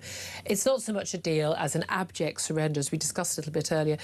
Yes, it's all about reopening the Strait of Hormuz, which, by the way, wasn't closed beforehand. Open before. Exactly. But Iran wanting to impose a tariff, again, that's an extraordinary precedent. Which is against international law. Yeah, again, the British Navy used to do this job, and then the American Navy took it over, which is keeping free passage on the high seas, because we need things like oil and fertiliser and other goods to travel freely. Extraordinary reconstruction plan with a fund for $300 billion, which apparently Donald Trump wants the Gulf states to cough up, the ones that Iran has bombed. I mean, wow. The nuclear programme allowed to continue. It's still under negotiation, but they must no longer try and have a nuclear weapon. Sorry, wasn't that part of the last deal under JCPOA? Yeah. But they're allowed to have a nuclear programme because other countries do. Yeah, but not countries that have got that much oil. It's supposed to include Lebanon as well, but Israel and Hezbollah have not agreed to that. An end to all sanctions and the release of all of Iran's many hundreds of billions of dollars of frozen assets as well, and 60 days of negotiation. The reality is, though, Iran, they don't have to worry about public opinion polls. They don't have to worry about midterm elections. They don't even care about whether or not half of their population is massacred. They just, because they'll do it themselves, they don't care. Donald Trump, however, has got all these pressures. The price of gas for American voters, lots of pressure from European allies and China and others about the impact on the world economy from the Strait of Hormuz. But there's no way that Donald Trump can then walk away from these negotiations and say, right, we walk away completely, we're going to go back in. Iran has got him over a barrel. Oh, very much so. And the world is saying Donald Trump now as a very, very weak man and weak leader, and the United States as a very weak country. Yeah. And the Iranians are now feeling emboldened by it. The price that they will try and extract from the world is going to go up and up and up. This is going to come back and bite us with Rachel Reeves levels of tax on us. Explain what the significance is in terms of the need to have America as the world's policeman and the need for us to stand up to rogue states. Yes, lots of other countries have got nuclear weapons. The difference is those are not necessarily, well, I'm a bit worried about Pakistan, to be honest with you, and India, but those are not, and obviously North Korea, but those are not countries who have basically stated as part of their sort of constitution, their very being, we want to annihilate a very close neighbouring country and indeed the whole of the West. Well, the world policemen should be the permanent members of the Security Council of the United Nations. So we've got the United States, the United Kingdom, France, Russia and China. Well, Russia is not a world policeman. Russia is behind a lot of the conflicts that are happening, including stimulating Iran and all the rest of it was doing. China is only interested in what China's doing. France is very continental focused and very French focused, and that leaves the United States and the United Kingdom coming together. And the UK, we don't have an ability to be a world policeman, so it's up to the United States to try and make sure that there is world order across the place. And they are a democracy. Their governments can be held to account both legally and by the people, and they've got the power and the wealth. They are the largest economy in the world, and therefore it's right and proper that they should use that economy to try and keep as much peace around the world and deal with countries that are trying to destabilise it. And Iran's been trying to destabilise the world, so it's right and proper for America to start to do something. But if you start to do it, you have to finish the job. There are a lot of people who are going, oh, you're warmongers. No, I've been to war. Anyone who's been to war is not a warmonger. I've very much noticed this is a very clear trait among people who've been on the front line, because we understand the horrible reality of it. Yeah, we understand. And there's a difference. Most people from the military are pacifists, but instead of waving a flag for peace and protesting for peace, we'll fight for peace. Yeah. Waving a flag has never stopped a war or never stopped a bully in a playground, but going and punching the bully has stopped them. Yeah, I mean, that's the reality. And again, we always know, we know with bullies as well, is that actually that they know how to pick their targets. Yeah, and they of course deliberately pick people who pick the underdog. Exactly. Time. Can we also talk about, I mean, there's lots of topics we're going to talk about in the next half hour, but just briefly, I want to talk about the revelation, and this will come as no surprise to anyone who's been paying attention, that just 100 shoplifters are apparently responsible for thousands of thefts across central London. This is according to the Met Police. That, what a surprise that if you just arrest a few people, you can kind of solve a lot of crime. And we had that with bike thefts in Westminster. They arrested, I think, 4 people. Bike thefts went down by like 40%. They demanded that ministers impose tougher sanctions on prolific shopkeepers. So 100 criminals responsible for more than 4,000 shop thefts in the past 2 years. By the way, that's just the ones they know about.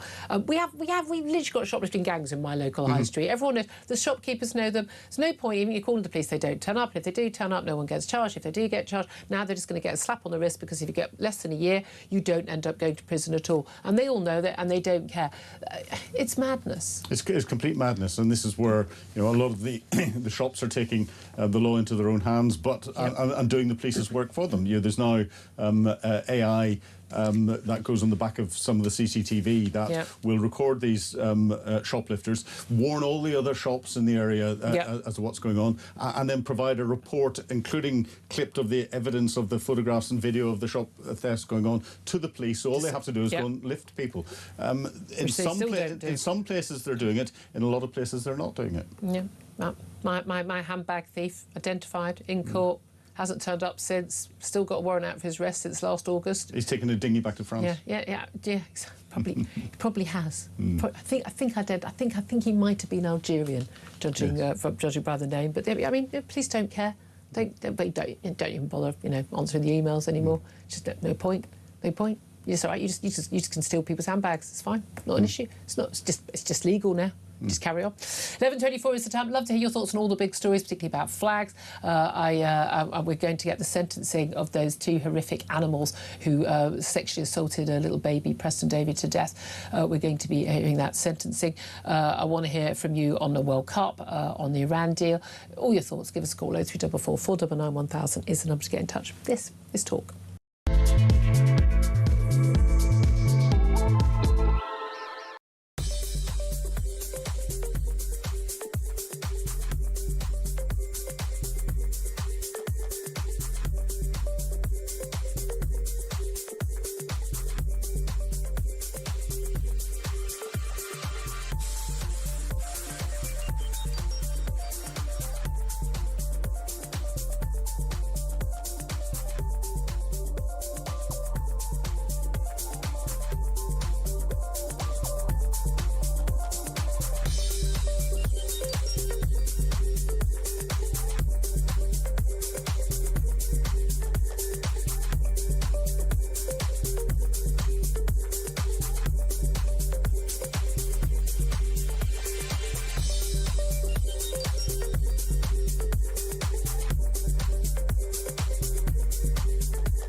Violence on the streets, there's no excuse for that, and if there are protests following this, I just hope that they remain non-violent. I mean, you can understand the community concerns after an attack like that. People were saying all around the world, that's what British people now think. Have a listen to Rob from yesterday. Morning, Jez. Well, yes, rightly, you shouldn't condone what happened. What else have people got to do? The political class are not listening. These people who are coming over here illegally, they're rapists, terrorists. They're coming over here, literally like putting a wolf in a sheep pen. Across the UK, on DAB+, on YouTube, on your mobile, and on your side. This is Talk. This is Talk, the Home of Common Sense, for me, Julia Hartley-Brewer. Let's get straight to your calls. Chris is on the line in Sussex. Good morning to you, Chris. Oh, good morning, Julia. Morning. Hello. It's about the flag. I'm absolutely furious about councils using taxpayer money to criminalise the people who pay their wages, the taxpayers. Yeah, I mean, the argument would be, you know, you can't just put anything you want on a flag, on a lamppost, and that's a risk, etc., etc. But Julia, it's not. I don't see what's actionable. There are already bylaws in place about low-hanging things which could be a health and safety hazard.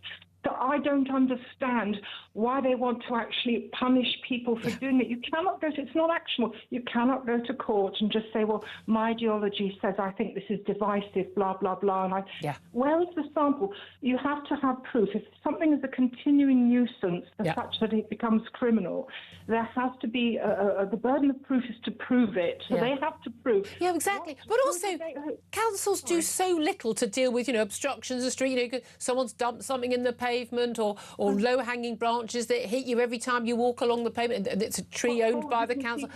They do absolutely sod all. And then who did they interview? A couple of spoilt student brats with keffir scarves, nose rings, and purple hair, or a couple of people from cultures that are actively existing in isolation in a parallel continuum in our communities. I don't understand. Just because, and the thing is, we need to be inclusive. As Starmer talked about an island of strangers, blah, blah, blah, and yet the thing that should unite us, it's seen as a source of division when actually these Marxists in power to seek to divide and rule. Oh, absolutely. Faith, family and education are things these people loathe, and they want to dismantle them. But actually, I cannot see, going back to the court, I cannot see what is actionable here. You cannot go to the court and say, excuse me, these things are hurting people's feelings. We want them criminalised. Otherwise, we will all end up in the dock. And I'd like to see the council weirdos, the evil Marxists who are doing this, taken to court, and the court actually dismissing the case and holding them individually liable for cost. I'd love to see that, but here's the thing, Chris. The people who are, you know, the judges in our courts now are all signed up to the same sort of rainbow lanyard madness. Maybe, but they still have to abide by the law. There are certain rules and regulations, and I'm convinced that this frivolous and vexatious action will have no teeth. That's a very good... Well, also, the idea that you could face up to 2 years behind bars for hanging a bit of cloth. Now, I would like it, the guys who are doing the Raise the Colours thing, make sure you secure them properly and, you know, they're not a risk, not over a lamppost, things, but not over a signpost that needs to be seen or that could affect people's safety or their driving. Of course, but I don't think there's any evidence that they aren't doing that already. Chris, I love your... I love that you're fuming about this, because we should be. Because people... What's so funny is the people who complained about the flags are like, there's very people who will say, well, I don't know why you're getting your knickers in a twist about a flag, and they call us all, in their phrase, I think I'm going to use their phrase, flag shaggers, when we do, you know, that's what they do. And these are the same people who will march and, you know, or go to the last night at the proms with a flag of a foreign organisation, the European Union. They'll fly the rainbow flag. They'll fly the pro-Palestinian flag. There isn't even a country called Palestine. There never has been. They will do that, and then they accuse people who love our national flag of being somehow wrong. It's bizarre, isn't it, Philip? Well, exactly. And the council will enable them to walk down the streets and carry out their protests with the Palestinian flag or the rainbow flag or the EU flag and other things. This is where councils need to start to focus on what's important to people. Bins, potholes and adult care. Absolutely. We're going to talk more about this with Philip Kinsey in a moment. I want to get to Martin, who's in London. And Martin, you want to talk about Question Time in particular. It's been revealed that, what a surprise, that an episode filmed last December in Dover, 2 asylum seekers confronted Zia Youssef, who's the Reform UK's, he was then their policy chief, he now does Home Affairs, but was he Home Affairs? I lose track, they all move around. But the small boat migrants who appeared there were placed there by campaigners. One of them, an Iranian, who read out a prepared statement about the value of international law protecting refugees. What do you make of that they were placed there and somehow Question Time, you know, audience selection people didn't work that out? Morning, Julia. Morning, Philip.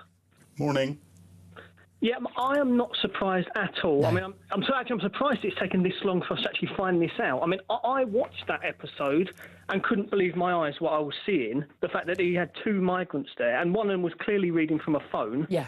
were planted there. But this has been happening for a long, long time. I can remember. I mean, there's a famous episode that you can still find it online because it's a stuff of legend. This episode that they did about 10 years ago in Clacton, and this, as you know, Clacton, the most Eurosceptic part of the country, as it was then, and yet I think it was shortly after Douglas Carswell became the UKIP MP there. Yeah.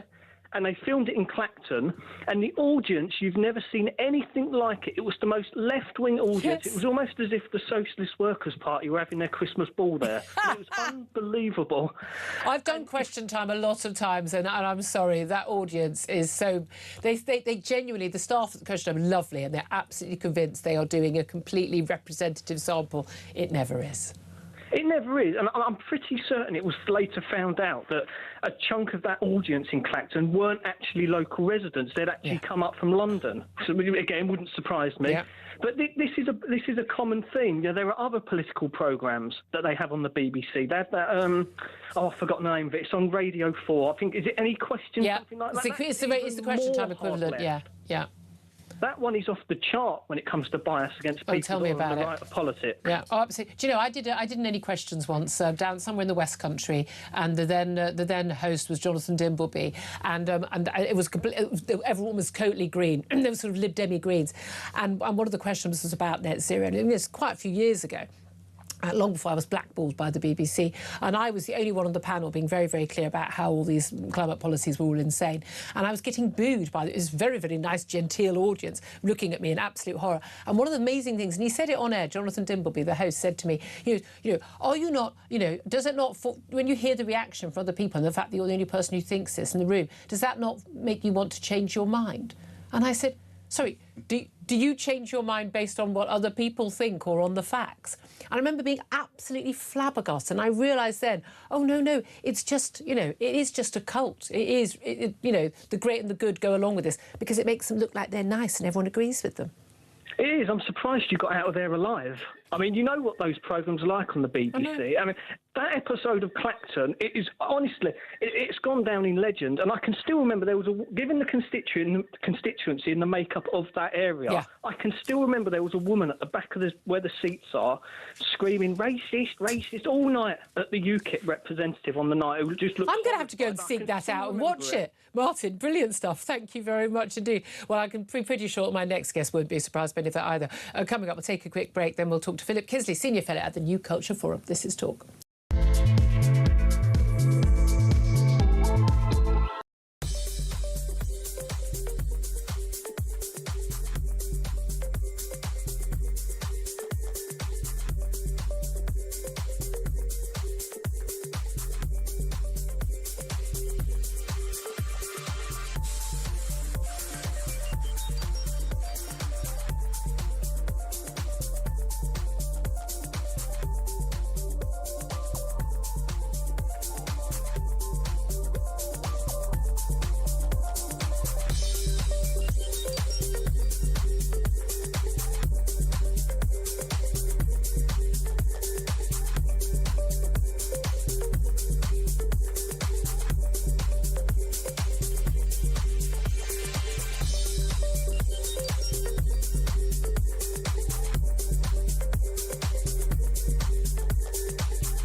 Across the UK, on DAB+, on YouTube, on your mobile, and on your side.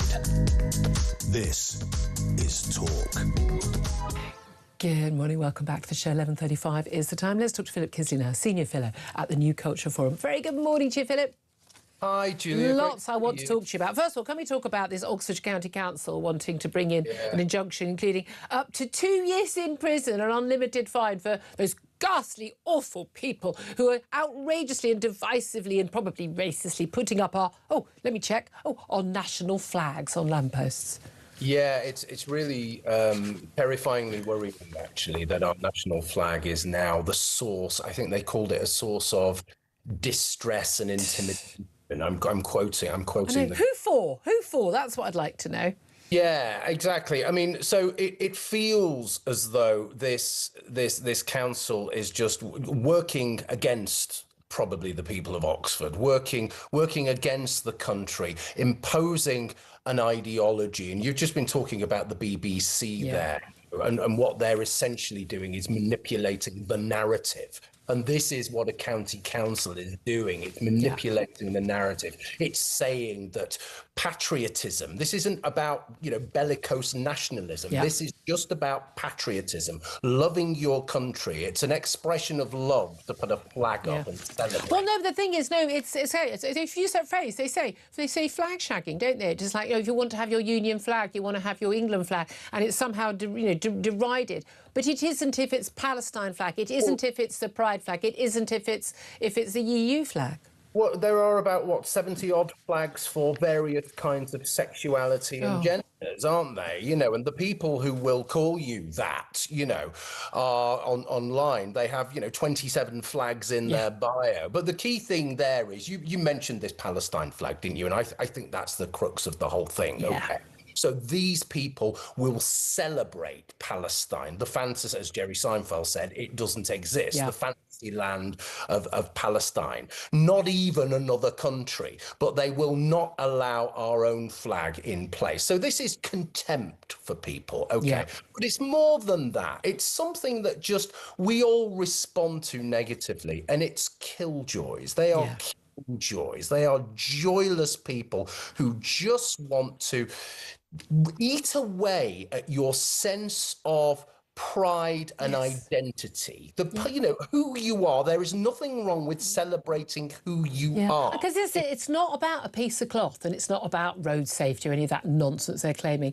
They genuinely think that people having pride in their country, that patriotism, nationalism is a bad thing, whereas in fact it's a fundamental basis of how our world is organised. We have our family, our links to our family, maybe to our local community, our towns, or maybe even a county, but then ultimately our country. And they don't believe, these are the so-called citizens of nowhere, those people who had the same allegiance as they have to this country as they do to Brussels and the technocrats there, who think it doesn't matter if someone comes from Somalia or Afghanistan. If they say they're British, when they're clearly not. And they have no understanding of that, and they are absolutely, they look down on people who do feel a sense of pride in their country, which is really worrying. Well, they don't learn from their mistakes, Julia. This is the terrible thing. All the problems we've had, I've said this before, but I'll say it again because it's true. All the problems we have are down to extreme left-wing identitarians who want to remove our identity as a country, as a culture, and as a set of people with a shared heritage. Now, that's massively important. If you remove all of those things, you make everything fundamentally unstable. And when things are fundamentally unstable, you get sectarianism, you get balkanization. Now, it isn't the people who are waving the Cross of St. George and the Union flags that are doing this. It's the people that are accusing them. Now, it's always the inversion of reality. It always is, but also crucially the idea that someone who is a minority is intimidated by this. Sorry, are they saying that black and brown people aren't patriotic? I mean, it seems like support for the royalty and stuff, the monarchy is very high in that group. I mean, it's just extraordinary how they will claim this, but also the idea that someone who is an immigrant in this country is intimidated by the flag. Well, again, you know the way to the airport because you arrive that way. If you've got a problem with our flag, this isn't the country for you. I was saying earlier, I don't have a problem when I go to any other country with them flying their flag. It's their flag. Of course they should fly their flag. But also, crucially, the reason why people want to come to this country, the reason why we are such a draw is not just our benefits, it is the culture. It is the freedoms that we have. It is our, it doesn't feel like it right now, but relative economic prosperity. That didn't just happen out of the blue. It happened because of the values and the traditions and the culture of our nation state. Yeah, I mean, first of all, let's just get back to the first point you made. They betray themselves with their language. Yes, totally. They are patronising to immigrants. They're patronising to other cultures. This is very paternalistic. It's almost like post-war paternalistic socialism, isn't it? It's exactly that kind of thing. Oh, you little people, you don't know any better. Yeah. And you cannot cope with anything that doesn't absolutely reflect you. But I was just thinking while you were saying that, Julia, imagine if you go to Spain or Brazil or any of those places that are now playing in the World Cup, and you say, well, you're not allowed to fly your flags, you know, it's racist, you're not allowed to do that. Imagine what the response of the population would be. Yeah. And damn right, exactly. The thing is, a lot of this is being pushed not just by local councils, your landlord class, it's also being pushed by, you know, your BBC. We learnt yesterday that the BBC is announcing plans to cut various programmes, review its portfolio of television channels and radio stations, cut 550 jobs under the parts of a massive £500 million savings programme over 2 years. Now, frankly, I mean, they could cut all of those things and none of us would notice because they are massively overstaffed, absurdly so. They say they're going to cut The World Tonight on Radio 4. This is a very sort of highfalutin show.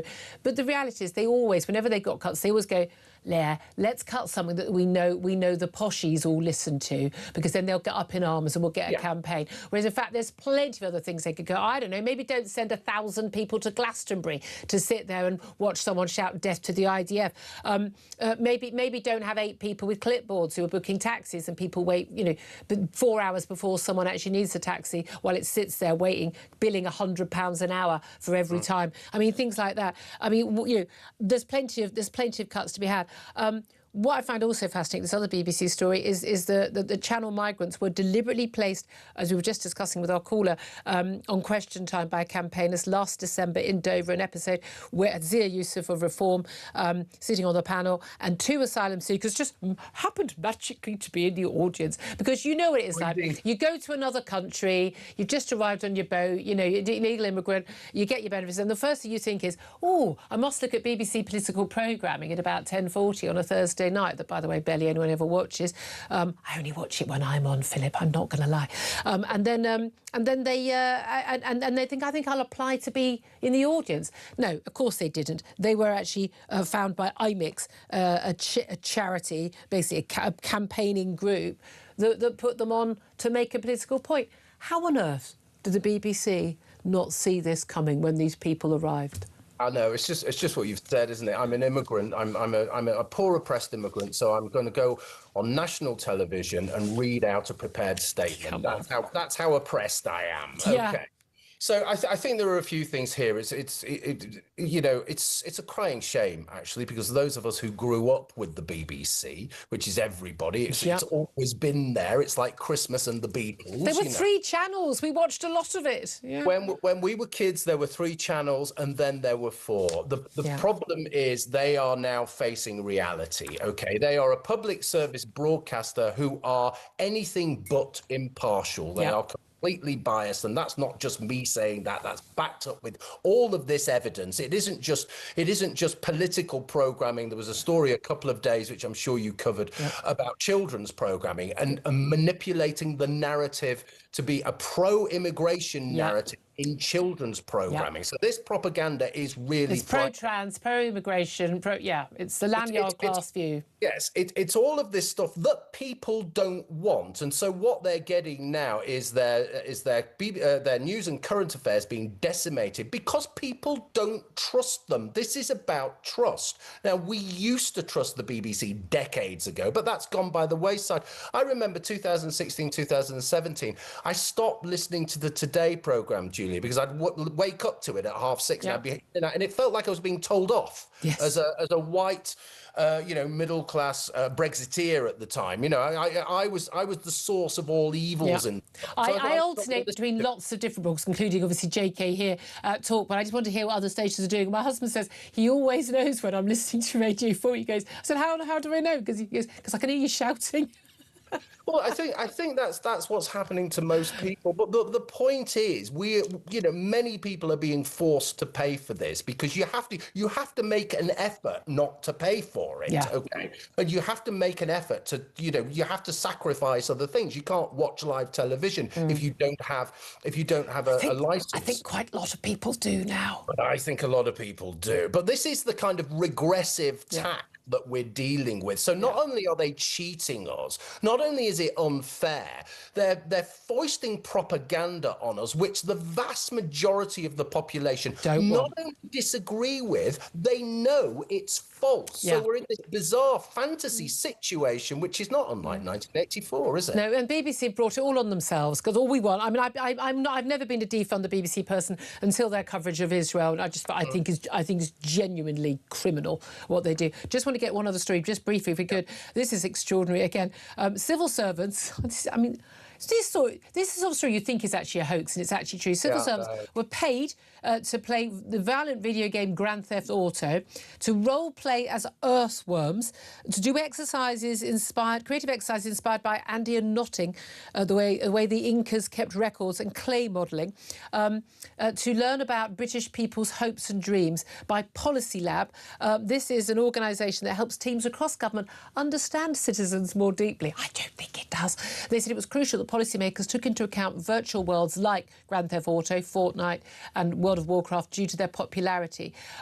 They described how they've engaged with gamers, and they said their work helps researchers appreciate people's hopes and dreams through the things that they choose to do. And I kid you not, they were established in 2014 under, by the way, the Conservative Lib Dem coalition government. It's part of the Civil Service Reform Plan, and they sat in the Cabinet Office. But basically, 400 initiatives they've done, all paid for by you and me, and this is what our civil servants are doing, rather than enacting the things which we voted for in elections. People's hopes and dreams. I mean, who writes this slop? Seriously, it's nonsense, isn't it?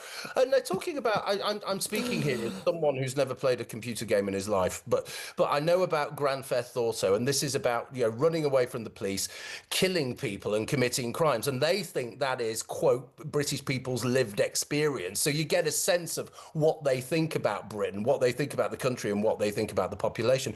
These people are living in a world that is different to ours. This is public sector. It's not dissimilar to the BBC in a way. There is no competition here. They can do what they want. And they are literally, most of their time, I think it seems to be, when they're not sunning themselves on beaches or working from home in their pajamas, most of their time seems to be spent on these away day type courses and doing these crazy type things. It's absolutely... I mean, but it's not just the civil service; it's education as well. It's across the board. The NHS are doing it as well. Everyone's doing it. It's all mad. Just do your job. Philip Kisley, you just certainly do yours. Senior fellow at the New Culture Fund. Thank you. Great. You've covered a lot of ground there. I'm sure Philip Ingram, listening to that. I mean, as a former senior military intelligence officer, listening to that abject nonsense about what the hell these people are doing. Oh, very much so. But gaming can have its place. The Ministry of Defence, there's gaming used in tabletop exercises and things like that. That's different. But it's relevant gaming that's in there. It's not understanding people's hopes and dreams. Well, exactly, and this is where what people what civil servants have taken is they've taken lessons out of your Ministry of Defence, Home Office, and all the rest of it, and gone, oh, we have to have our own version of this. No, it's just ridiculous. It really is. Right, before we go to a quick break, just to let you know, I think you might have already gathered the 2026 World Cup has kicked off, and here at Talk we are celebrating in style. That's why we're giving you the chance to boost your bank balance with a massive £26,000 in tax-free cash for a summer that you won't forget. Here's how to enter. For your chance to win, visit talk.tv/win or text TALK to 8338 by 6 p.m. on the 20th of July 2026. Texts cost £2.50 plus your standard network rate. Or send your name and number by post to Comp 1, PO Box 3190, Colchester CO2 8GP. To arrive by midnight on the 23rd of July 2026. 18 plus, UK residents only. So for your chance to win, text TALK to 8338 now. This is a network promotion. Full T's and C's at talk.tv/win.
violence on the streets, there's no excuse for that. And if there are protests following this, I just hope that they remain non-violent. I mean, you can understand the community concerns after an attack like that. People were saying all around the world, that's what British people now think. Have a listen to Rob from yesterday. Morning, Jez. Well, yes, rightly, you shouldn't condone what happened. What else have people got to do? The political class are not listening.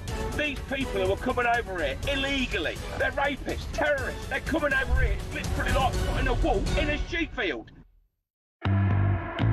Across the UK, on DAB+, on YouTube, on your mobile, and on your side.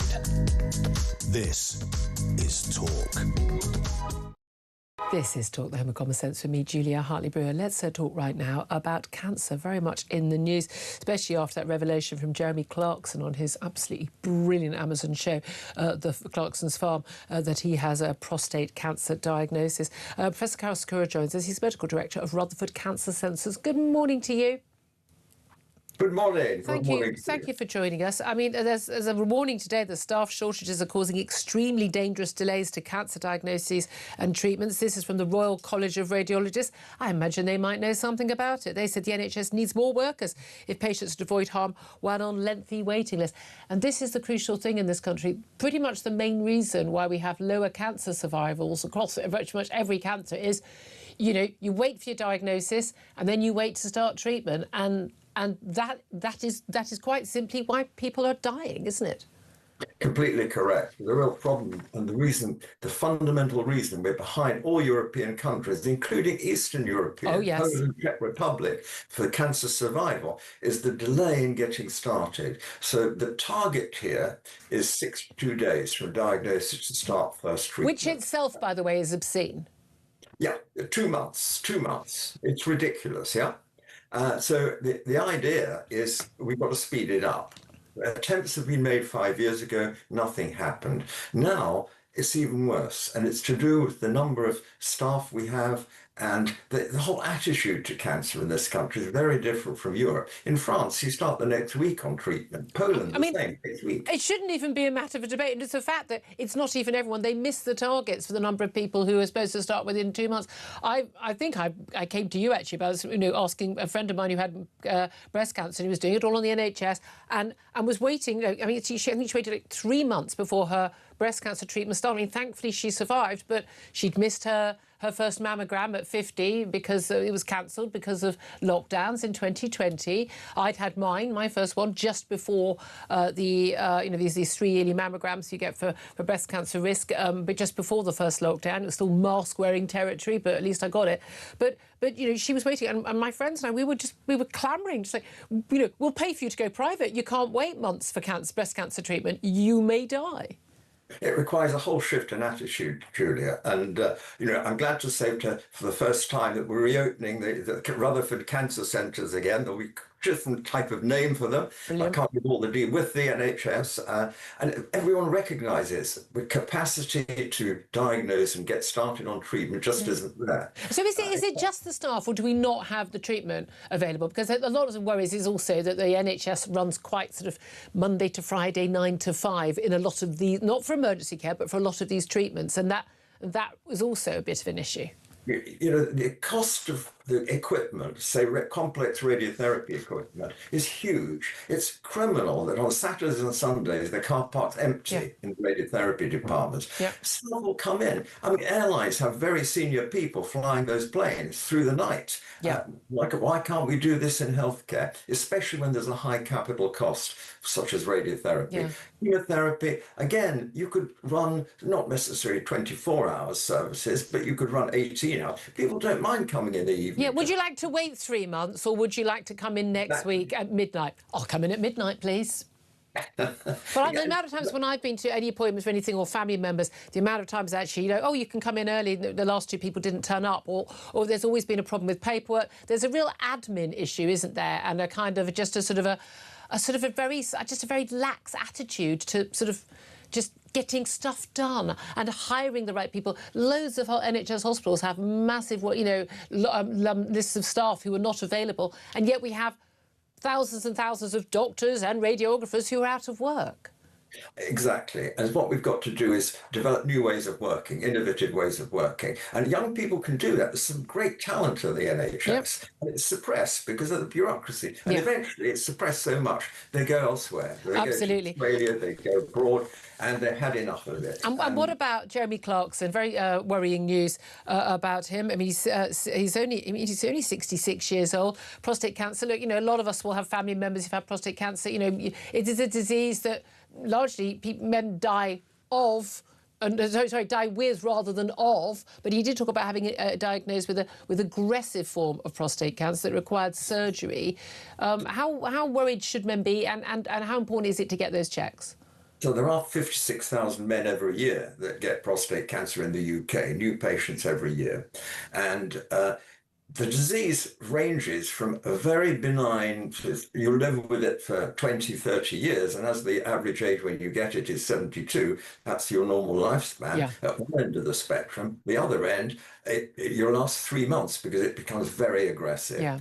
There's good treatments for local disease, not such good treatments when it spreads. We do have treatment, but once it spreads, it's very difficult to control.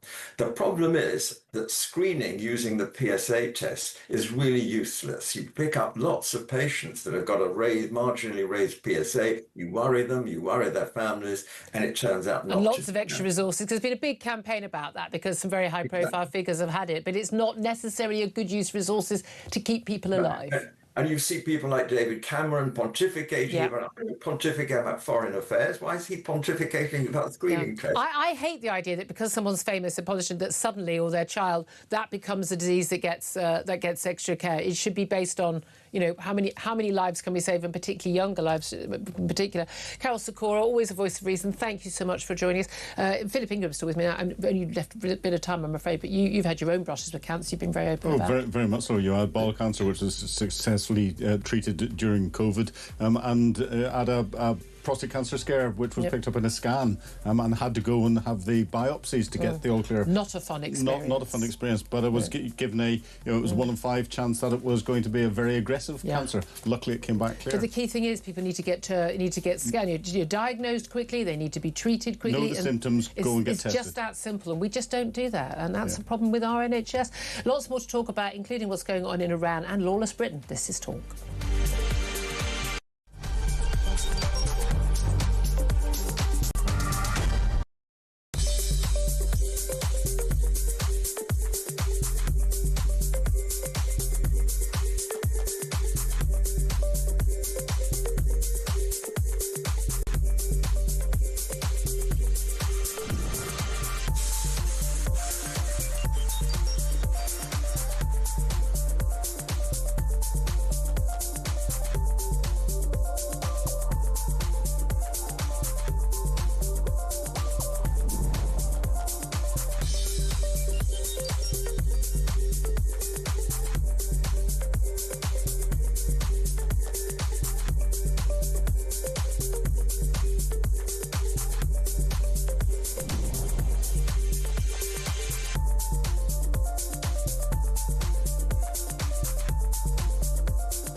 across the UK.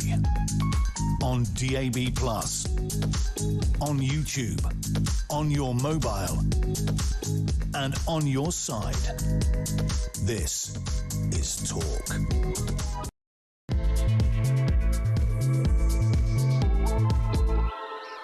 Very good afternoon. Welcome back to the show. I'm Julia Hartley-Brewer. This is Talk, the home of common sense. Whether you're listening on DAB+ radio, on your smart speaker, watching on YouTube, or your connected device, thank you so much for your company. Great to have you join us. If you've missed anything from the show, you've missed a stonker.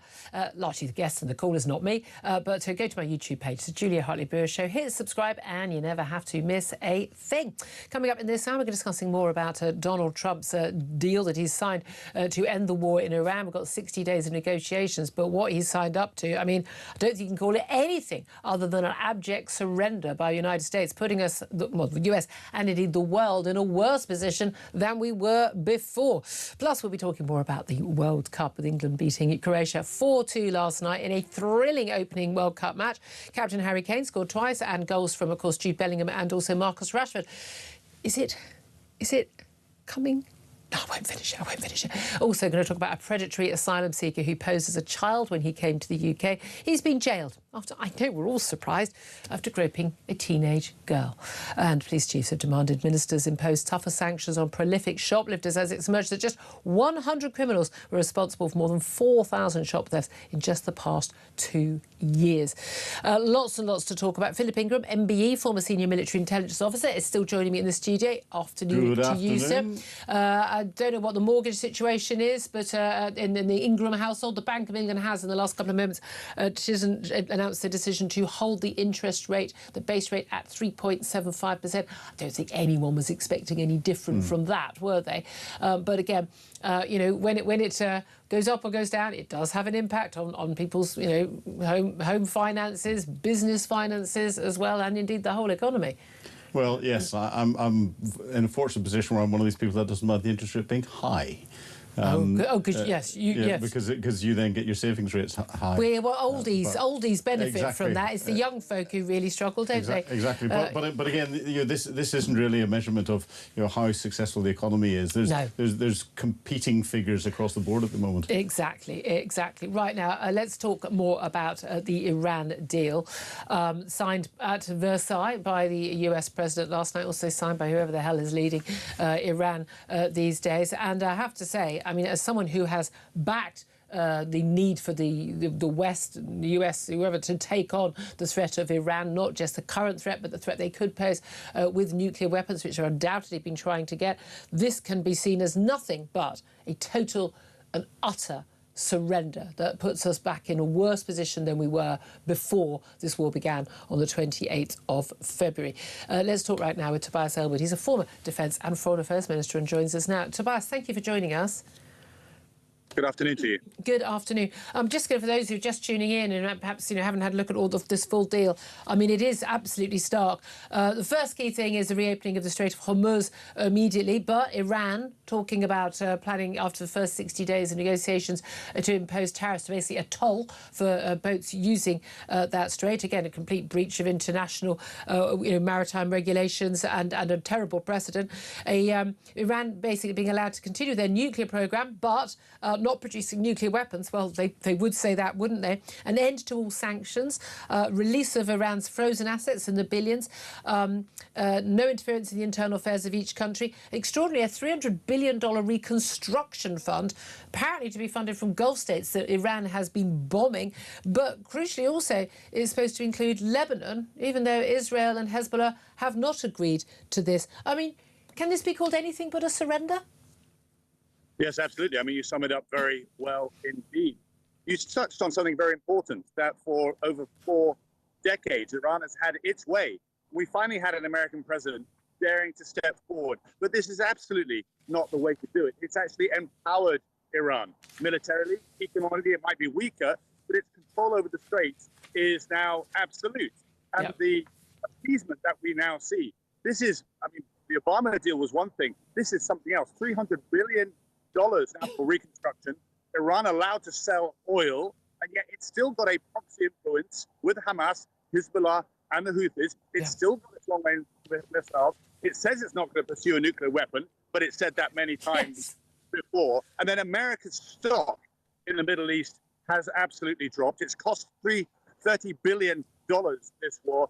Very, very little to show of it, other than the fact that there are now repercussions. And if I can just add, just how ignorant Pete Hegseth is in demanding that Britain and other countries got involved in this war, not realizing that is not what NATO is for. In the same way, we could not have called upon NATO to help us out in the Falkland Islands. Well, a very good point. I'll just get people up to date on that, because Dan Jarvis, our new Defence Secretary, he's at a NATO summit in Brussels today, his first NATO summit, and his US counterpart, Pete Hegseth, has spoken on camera about what they discussed. Of course, we still haven't got that defence investment plan and the concerns over the lack of spending, which, of course, caused the last Defence Secretary and his Armed Forces Minister to resign. Pete Hegseth said it was a good meeting with the new counterpart of the UK. He said, obviously, the US-British Defence Alliance is an important one. He said, my message to him was he's actually a fellow service member. Of course, both Hegseth and Jarvis are both former serving military men. He says, just a couple of majors getting together, talking about defence of their nation. I love the fact he's been in the combat zone. But he said, hey, you guys we need you guys to step up and do even more, spend even more. And as you say, calling on us to get involved. Now, I disagree with the Labour Prime Minister Keir Starmer's decision to not provide access to the US to use our bases for those military strikes on Iran. But it was perfectly reasonable for us don't have the defences anyway, the military hardware, to get involved. That was a US's decision. But how much of a role can we play when it's very clear from our defence spending, from everything that Chief Defence Staff has said, Sir Richard Knighton, former Defence Secretaries to a man have said, that we simply don't have the resources to protect ourselves? Yeah, I mean, you cover a lot of points there. The most important one was that once this war had started, the optics completely changed. And that's when our involvement kinetically also needed to change. And the Prime Minister was very, very slow there. But today, we have to now pick up the consequences of what's happened in the Middle East. We've seen what's happened with the absence of oil being able to get around the world. America is dialing back completely. I think Donald Trump just wants all this to go away. He realizes what a folly this entire war was. Yeah. So there may be a requirement for like-minded nations to help control the Straits of Hormuz, to make sure that oil can get out to the countries around the world. Otherwise, the economies will be affected. Well, this is the thing, isn't it? We can not get involved, but we are still impacted by this. And there's no doubt there'll be lots of cheering that, great, get the Strait of Hormuz open. There's still 500 vessels, many of them tankers, stuck on the other side of the Strait of Hormuz, and they need to get out. And we can get those ships moving back to the same rate they were in. That will ease things. Well, there'll still be an economic hit from the lack of oil, and of course still a lot of nations that didn't get the fertilizer they needed at the crucial time they needed it in the season, but then there are those repercussions could last well over a year.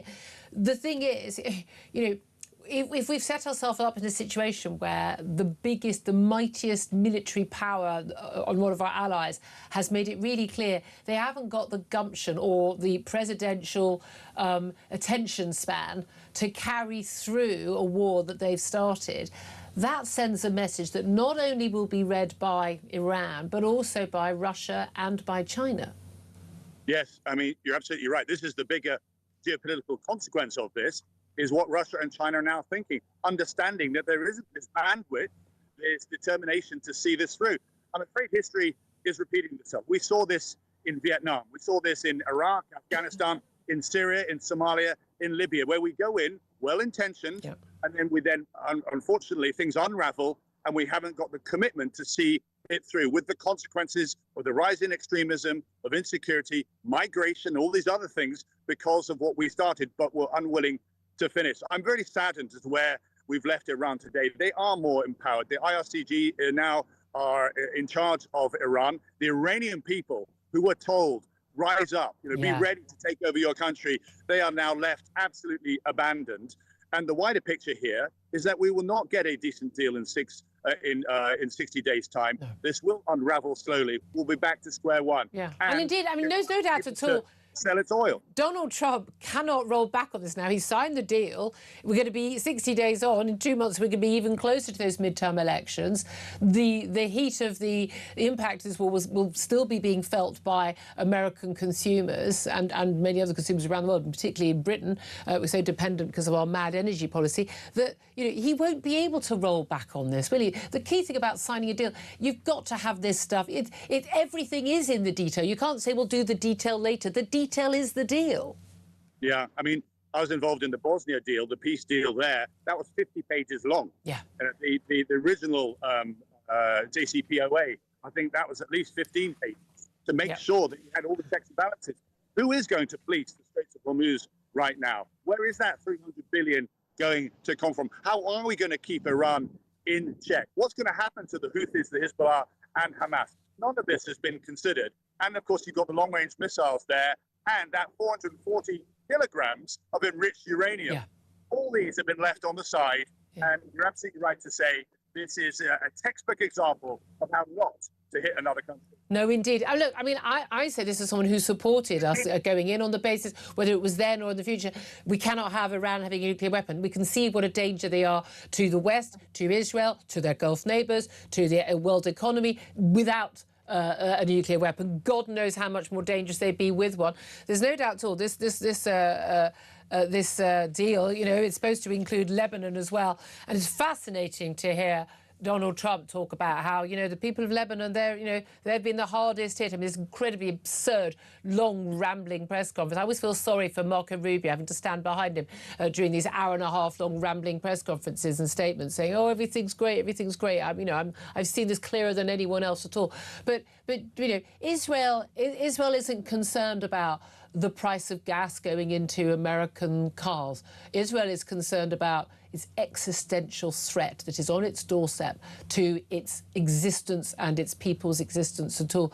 They are not going to just go, fair enough, we walk away, not from Lebanon with the threat from Hezbollah, the largest terrorist army in the world, on their doorstep, who've also not signed up to this, still being funded by Iran, who now are going to have billions more money to fund their weaponry.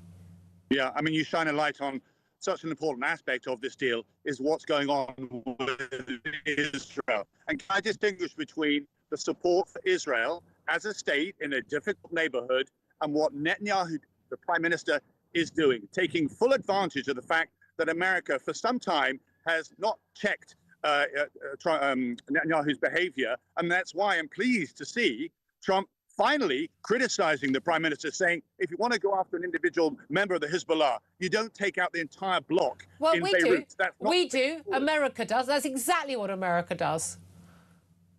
I'm saying it's not the way to win the hearts and minds of the people there. I don't think they want to win hearts and minds. I think they want to keep their own people alive.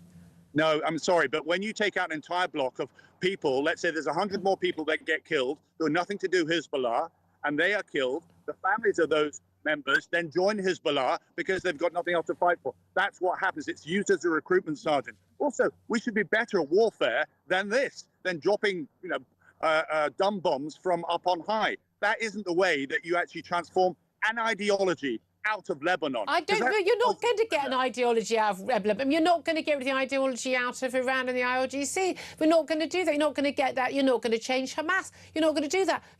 They are in an existence. I'm not defending everything that Netanyahu does, but of course I'm not. And no, I'm not taking my 7,000 shekels. At the end of the day, if we in Britain had the largest terrorist army in the world on our doorstep, shooting missiles into us on a daily basis, who breaching every single international agreement in terms of where they can be, what they can do, we would be doing exactly the same. And in fact, we'd be doing worse, and I would be cheering it on. Well, maybe, but then I would ask yourself then, what is the strategy that sits behind using that military might? I can't see any from Donald Trump, and I can't see anything from Netanyahu. Netanyahu is doing this because he needs more war to stay in power. That's the situation there. And I would point to Northern Ireland. So what you're saying, he needs more. You're saying he's got an election coming up, and keeping the Israeli people safe from Hezbollah is an election winner. Yeah, same for us. Let me make this point. Okay. I served in Northern Ireland, where there was an ideology against us as well. It took an awful long time to move from the military arena to the political. Hezbollah was created in 1982 Why? Because Israel then invaded, quite rightly, then, and it was created as a pushback. But it's been kicking around ever since, and it hasn't disappeared, because all we've seen from Israel the entire time is military might. There's never been a solution to work with the Lebanese to say, what can we do to stop the recruitment? The Lebanese government has totally abrogated authority in their own country. I have to say, I'm sorry, I missed the question. I'm so sorry. The Lebanese government has just basically totally abrogated all authority. They've got a smaller military than the Hezbollah terrorists on their territory. They've been totally infected and taken over by Hezbollah. But what do you think Israel's supposed to do? Is go, oh, okay then. We wouldn't do that. No country in the world would put up with that. No, and that goes back to the question, over the last 4 decades, why haven't we done more to support the Lebanese as a country, to give them a sense of security so they can push forward and show that Hezbollah is not part of its future? They know that. We've not done that. But the thing is, because Iran's... in an insecure environment. Yeah, I have to say, I mean, I say genuinely, thank God Israel is taking them on if no one else will, as far as I'm concerned. But there we are. Just finally, I want to ask you very briefly, Ukraine, back on the agenda, a lot of talk that if the Iran deal goes through, whether it's absolutely a surrender deal, as I believe it to be, or not, that actually the US president's attention goes back to Ukraine, perhaps. I'm wondering, is that a good thing or a bad thing? Because he is totally intent on there being some sort of deal that involves, again, Ukraine. If he's willing to take such a big surrender for the US, he's certainly quite happy for Ukraine to surrender God knows how much of their territory, isn't he? So if you read the American national security strategy, they are dialing back from Europe and any interest in Ukraine itself. Yeah. We've seen President Trump court President Putin, befriend him, bring him in from the cold, have summits with him. The idea that somehow Donald Trump is going to provide a good deal that will push Russia back, I think, is for the birds. Yeah. We need to rally together, support Ukraine, and finish that fire, put that fire out. Otherwise, Russia will continue advancing across Eastern Europe. That's the reality. That's what we need to wake up to. Okay. That skirmish that took place in the English Channel, that's a sign of things to come, of us being irritated, economically affected, chastised in order to cause political discord and economic discomfort. Okay. That's the new world. That's the grey zone warfare. That's why we need to spend more on defence. Tobias Ellwood, great to talk to you. Former Defence and Foreign Affairs Minister. Apologies for some of the quality of that line. Wanted to persevere with that. Philip Ingram, your face was a picture through a lot of that. Off you go. Well, I was agreeing with both of you for most of the session, and you were both right in your opinions of what went on until Tobias turned around and said that there had been nothing from the international community to deal with what's going on in Lebanon. And United Nations Security Council Resolution 1701, signed in 2006, was all about dealing with that, and it required for Hezbollah to be disbanded, and the United Nations were supposed to actually enforce that. United Nations was supposed to enforce that. It hasn't happened, and Israel continued to get rocketed by it. You cannot get a better legal basis for any action into southern Lebanon, and Hezbollah are nothing to do with the Lebanese military. And they have some individuals in the Lebanese government, but that's because they've imposed themselves. They're also the biggest criminal organisation that's You've operating always said, throughout the whole area. Drug dealing, child sex trafficking, you name it. Yeah, money laundering and more. Lovely, lovely folk. Quite happy for all of them to be killed. I loved that pager attack. Absolutely loved it. Take out as many of them as you can. And again, it's this idea that Israel is doing anything different to what we would do, except that frankly, at least they've got the cojones to do this. We probably wouldn't have. Here's an interesting thing. Downing Street has welcomed the US Defence Secretary Pete Hegseth's announcement of a review of America's military forces in Europe at this NATO gathering, the first one that our new Defence Secretary has been attending. That's Dan Jarvis. Number 10 spokeswoman says, as you know, the Prime Minister has been clear that Europe needs to play a bigger role in NATO. But of course, again, can't play much of a bigger role in NATO if we don't have the money. Do you seriously think that Dan Jarvis is going to stay in the job when we know it? We're told now before the beginning of July, before the heads of government NATO summit, that we're going to see this finally, after well over a year, the defence investment plan. Given there's no view that there's going to be any extra money, if there isn't any extra money, it's untenable for Dan Jarvis to stay in that job, isn't it? Well, it's either untenable for Dan Jarvis to stay in his job, or it's untenable for Sir Rich Knighton, Chief of the Defence Staff, to stay in his job. Given what he said to Defence Committee, the Lords. Well, exactly, and to say that I cannot deliver the defence of this nation, which is my job as a military man, man with the resources you give me, so I have to go. Dan Jarvis is a good man. I know him. Yep. And given what John Healey, his predecessor, said and what Al Cairn said in his resignation speech, I don't know how Dan Jarvis could look anyone in the face and square that circle and stay in the job. Well, we know the first actual job of government is defence of the borders, defence of the realm from outside attack. The second job, of course, is basically keeping law and order within our borders. Well, up next, we're going to talk to the former senior police officer, Chris Phillips, about lawless Britain. This is Talk.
Violence on the streets, there's no excuse for that, and if there are protests following this, I just hope that they remain non-violent. I mean, you can understand the community concerns after an attack like that. People were saying all around the world, that's what British people now think. Have a listen to Rob from yesterday. Morning, Jez. Well, yes, rightly, you shouldn't condone what happened. What else have people got to do? The political class are not listening. These people who are coming over here illegally, they're rapists, terrorists. They're coming over here, it's literally like putting a wolf in a sheep field.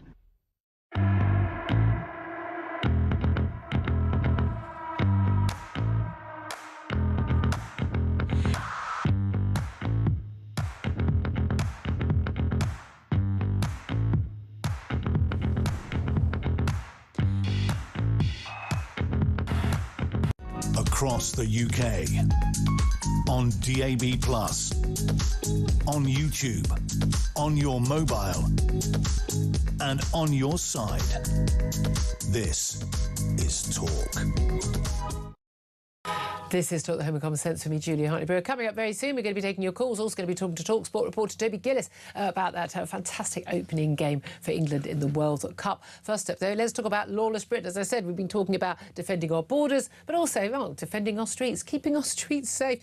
It doesn't seem too much to ask, does it? But, well, apparently it is. Let's talk to former senior police officer Chris Phillips, who joins us now. Very, very good afternoon to you, Chris. Good afternoon, Thanks Julia. for joining us. Lots to talk about. Can we start with shoplifters? I know it's not the most serious crime. And indeed, when they used to have a deal that, if you'd stole under 100 quid's worth of goods or then under 200 quid's worth of goods, frankly, you wouldn't even be going to court anyway. But it is a serious crime. It does impact people. It's a signal that things are going horribly wrong. Police chiefs have demanded ministers impose tougher sanctions on prolific shoplifters as it emerged just 100 criminals are responsible for more than 4,000 shop thefts just over the past 2 years. This is the British Retail Consortium that's joining in with Scotland Yard as well, writing to the Home Secretary Shabana Mahmood and the Justice Secretary David Lammy, saying we need quicker sentencing, we need tougher penalties. These people are basically committing a third of all store thefts in London, crucial bit here, where a suspect was identified. But we've always known this, haven't we, that most crime is committed by a very small amount of people. Why is someone who is committing that many shoplifting thefts, why are they not behind bars? Yeah, Julia, funny enough, the vast majority of people are generally law-abiding. Who knew? They may make the odd mistake in their lives and get criminal convictions and things, but generally, everyone wants to live in an ordered society. What we have is a very small number of people, and it's not just shoplifting, actually.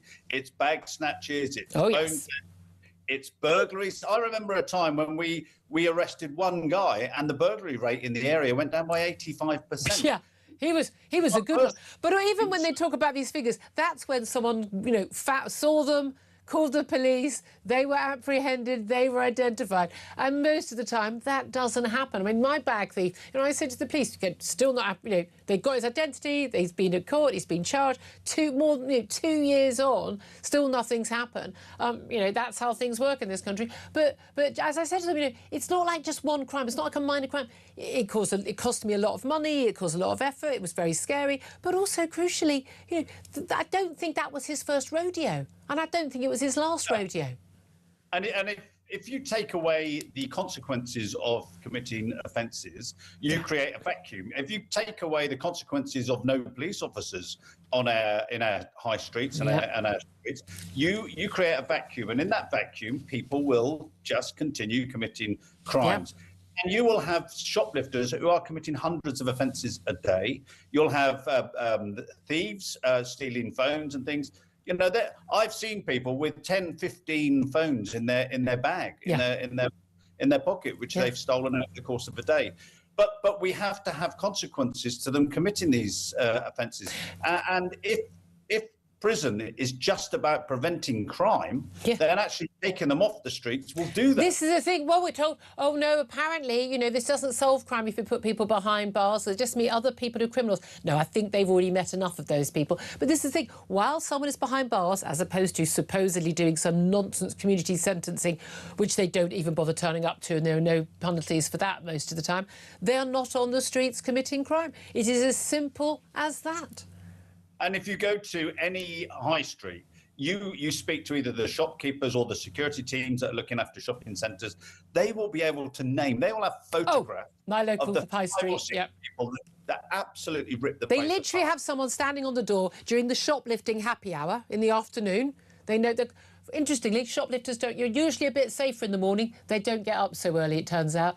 And they literally have someone on the door and they go, no, mate, no. But as soon as they leave that door, if it's not locked, those guys come straight in. But this thing, a lot of people, you've got this whole, and the BBC are completely complicit in this whole idea that, these are all sort of new mums who are stealing because they can't feed their own baby. It's rubbish. It's organised criminality. They sell to order. They literally sell to order. They steal to order. And people are then buying that as well. Don't forget. I actually had to jump on a guy who'd stolen a load of meat from Marks and Spencer's. Yeah. Marks and Spencer's were having it every day, but it wasn't just a little bit of meat. Oh. It was 50 pieces of steak or that's some barbecue he was planning. Yeah, but when I jumped on him, he gave me the meat back because he knew that he could disappear from there. If the police weren't called, the police didn't catch him, he'd just go off and go to another town. And if you'd been the security guard, you'd have probably been sacked. But there we are. Let's talk about, and again, I accept, I do think that stealing from a shop, and again, also lots of small shops, basically they're losing their profit. People are literally going under. They haven't got much profit anyway. Yeah, exactly. And they're just making ends meet. And so this is about people's livelihoods. Also, I see people shoplifting. I'm literally, oh, don't worry, no, I'll pay. And also, when people go, it's a victimless crime. It's always got a victim. Because, by the way, we consumers, when we go into a shop, we have to pay extra because of the extra costs of those people shoplifting. So they're stealing from us, and we should all see them as attacking us. Let's also talk about much more serious crime. Government, and police failing to get on top of so-called minor crime like shoplifting. But they certainly also aren't getting on top of a lot of them other crime. And a lot of this, I'm afraid, is happening to from people who are coming from abroad. No one is suggesting that every migrant from abroad or even every illegal migrant is committing crime, although illegal migrants are committing a crime entering the country illegally. But the rate is just far too high, and I would say one crime alone is too many. We've got a guy called Meron Habtu. He arrived illegally from Eritrea in 2020. He claimed he was a child. We don't, unlike any other European country, do any proper checks to check whether... And it's very easy to date whether someone is a child or an adult. So he was placed with a host family. He was actually 24 years old. He's now 29, and he groped a 15-year-old girl on a train back in September 2022, a year after he'd sexually assaulted another woman. He's been sentenced to 12 months in prison. But, you know, it's just extraordinary. You know, we're letting in these predators. They're lying to us. They're taking the mick. Our authorities are falling for us. And then they are a threat to our young women and our girls. And they're coming from often third world countries who have a completely different mindset and understanding of what is and what isn't right. You're not allowed to say that, Chris. You're not allowed to say that. Apparently, all cultures are equal. Yeah. And people that in previous generations you wouldn't even allow into the country, are now coming in. And the reason they get rid of their identification is because they don't want you to know their age. And just on top of that as well, it's not just people that have got these that are committing sexual offences. There are whole groups of people, and we know for a fact, have been brought over to work in the black economy, to work in the drugs trade. There are more people now in slavery than there ever has been in any part of history, because people are being trafficked across the world and across the UK, and we've got to get the stomach for the fight. Really, we've got to be able to stop these criminals. You need to recognise the problem first. And we've got an awful lot in our political class and our media class who seem to think these people are all desperate victims. But they don't live... This is the point for me. The people that are making the decisions don't live in the estates that have got the problems. Yeah. They don't see what it's like to live in a society where suddenly you are the only person that speaks English. Yes. That people are just totally changed. You know, society has changed very quickly. The politicians aren't coming up. They don't understand the problem. No, they really don't. Because you say they don't live it. There's another shocking example here. Immigration judges granted a convicted child sex offender the right to enter Britain. He wasn't even here. He got given the right to enter Britain after ruling that barring him would breach his human rights. This is a Jamaican paedophile, O'Neill Spence, jailed in the US for a sexual offence against a 15-year-old girl. And this can be revealed. It's revealed today for the first time. Shadow Home Secretary Chris Philp had blasted judges' tyranny over the immigration system. He's 43 now. He's applied to come to the UK back in 2023 to join his wife and child. They're both British nationals. He was blocked by the Home Office. Officials barred his application on the grounds that his exclusion was conducive to the public good, because he's a paedophile. He's a convicted paedophile. He lodged an appeal in the Lower Immigration Tribunal. He's won permission to come here from immigration judge Jonathan Greer. Jonathan Greer, if you've got a teenage daughter, I hope you're happy to put this guy up in your house for a few weeks and see how well that goes. This is what it's saying, outrageous. Julie, well, what it's saying is that the government have got no right to control who comes in and goes out of the country, which is, you know, we go back to the Brexit vote, but that was a large part of the issue was about controlling our borders. Exactly. And it's just not happened. Also, by the way, should we take that kid away from the mother who thinks it's OK to bring her up in a household with a convicted paedophile?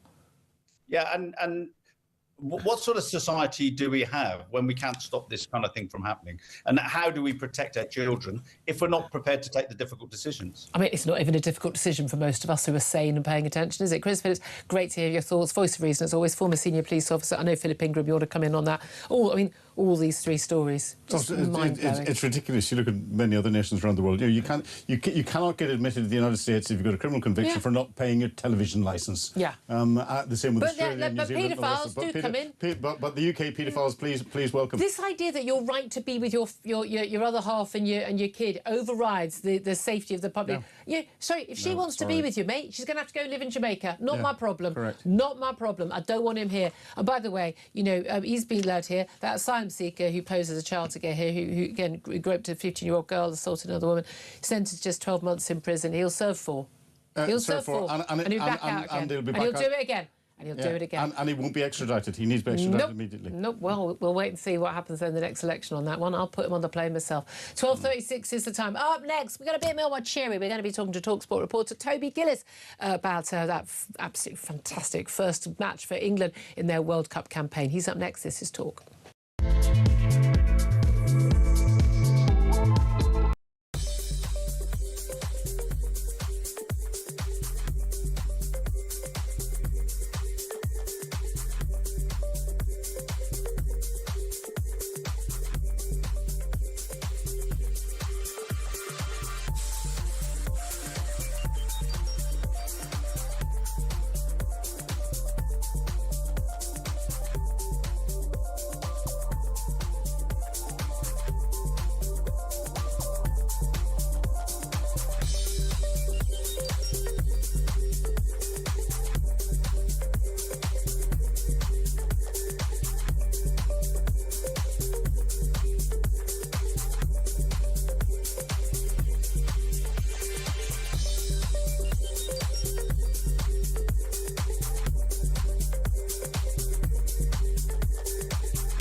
Across the UK, on DAB+, on YouTube, on your mobile, and on your side.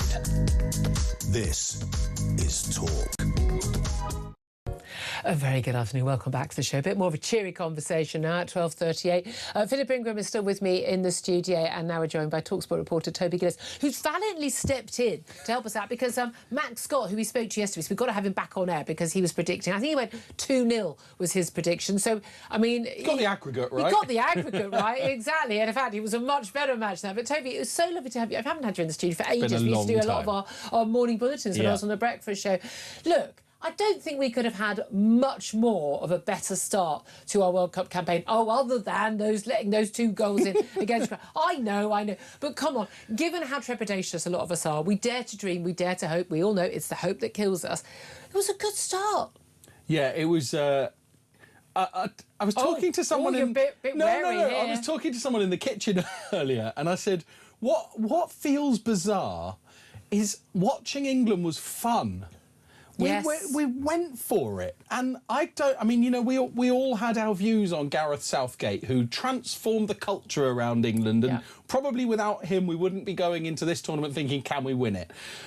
But the way we played was fun, particularly in the second half. Particularly the second half. And the game was fun for it, and so we've all sort of come in bouncing, almost for the first time forgetting the concerns, and which is also kind of just how excruciating. I mean, within the first few minutes, when we seemed to not be able to get the ball sort of out of our area, and I was literally just sort of sitting there, I can't do this. I can't do this. It's only the first game. I just can't do this. It's too much to cope with. This was set to be our hardest match in our group. Such that any of the groups are very hard, given that you've got these sort of islands with a population of about 4 people. I mean, basically. Well, I don't know. Cape Verde drew with Spain, didn't they? So this is the thing. There have been some upsets, and you should never take any match for granted. Certainly, I think Ghana next is in some ways tougher, because these are players that know how to handle the heat. They're much more athletic. That Croatia team is aging. We're going to be playing a lot in a lot hotter territory. It is going to be more difficult, the conditions going forward. Do we know yet what it is exactly that Thomas Tuchel, the manager, German manager, crucially, I mean, God, times have changed, people,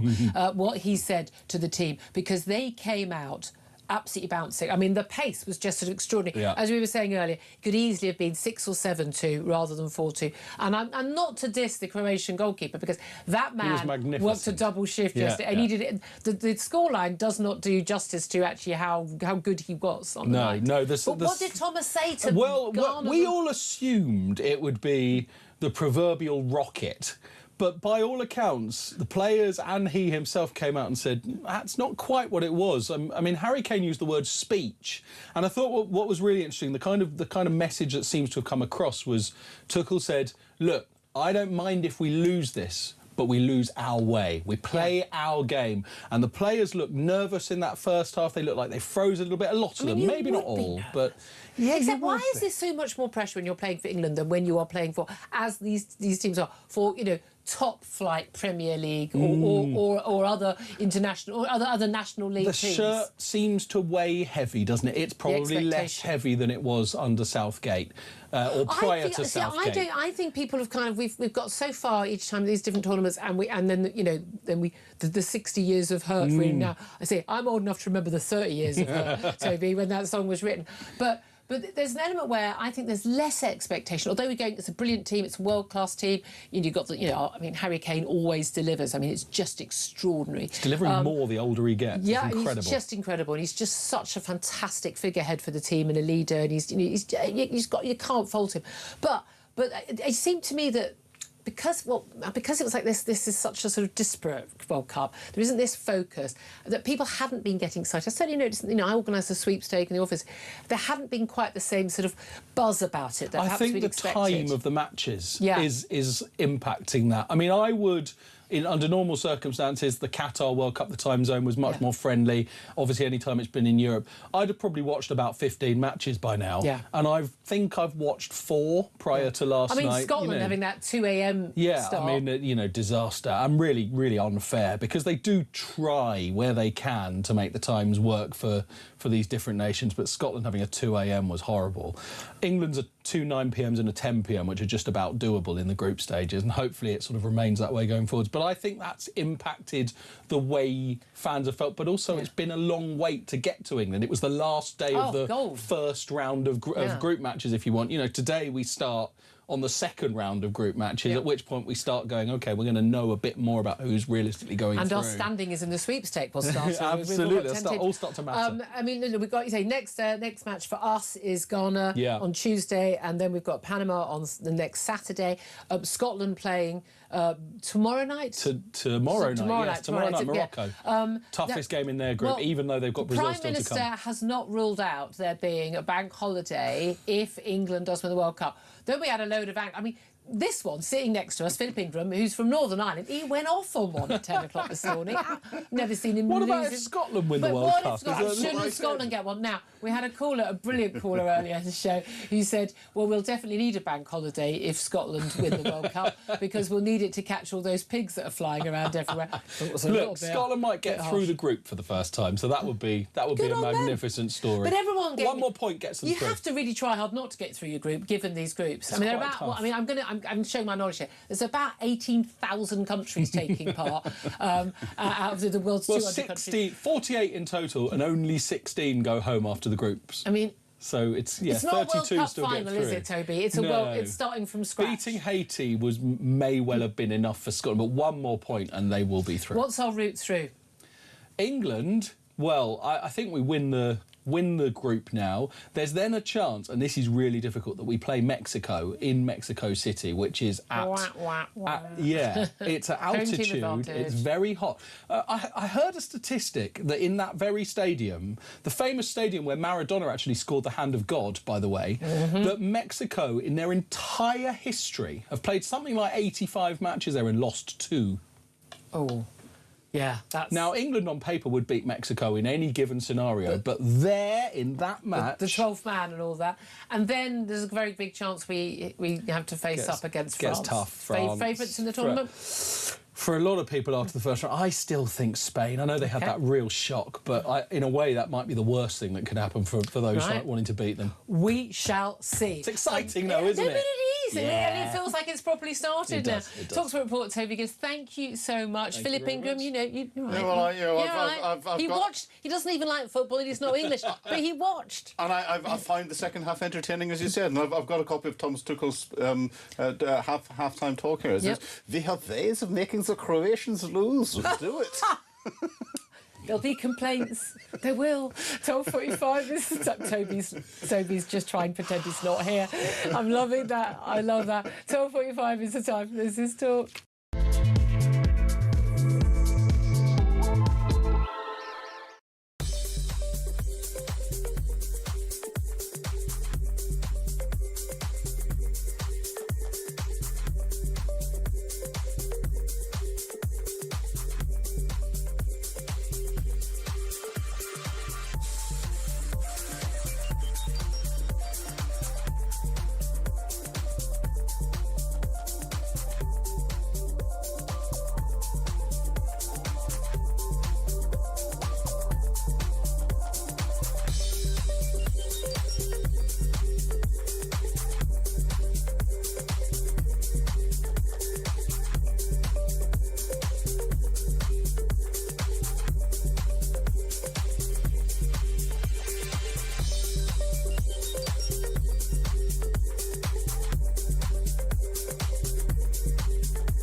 violence on the streets, there's no excuse for that. And if there are protests following this, I just hope that they remain non-violent. I mean, you can understand the community concerns after an attack like that. People were saying all around the world, that's what British people now think. Have a listen to Rob from yesterday. Morning, Jez. Well, yes, rightly, you shouldn't condone what happened. What else have people got to do? The political class are not listening.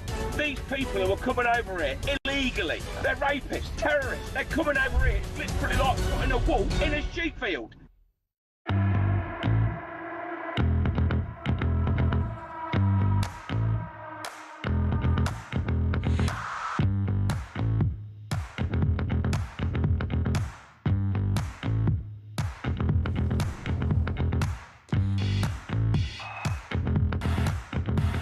Across the UK, on DAB+, on YouTube, on your mobile, and on your side. This is Talk. Apropos of our conversation just a few moments ago with Toby Gillis from TalkSport about the World Cup. Let me tell you that TalkSport, neighbours just down there, have teamed up with Meantime to create a lager in time for the World Cup. It's called So Good Lager, which will be poured from all O'Neill's pubs and some of the best sports pubs across the country. So whether you're watching the action this summer or settling in for an afternoon with your friends, make sure you check out talksport.com/so good to find your nearest pub. So good, 18 plus, of course, and please drink responsibly. They've actually set up a bar just outside the studio here. Might pop along. Also, I'm just going to tell you something that our good, lovely guest, Toby Gillis, he didn't want to say this on air, but he told us in the break, so I'm going to reveal it because we don't do woke on our station. The fans last night outside the England game, they were singing, of course, that Atomic Kitten song, Whole Again. That was a big song, wasn't it, to Gareth Southgate? You still turn me on, you can make us whole again, all of that. The latest one is to Thomas Tuchel. I kid you not. Tuchel, you're the one. My granddad bombed your mum. Ex-military man Philip Ingram. That's typical England fans. You find a way of stirring the pot with a good bit of humour. It's what we do. It's what we do. Look, some serious news now, just briefly.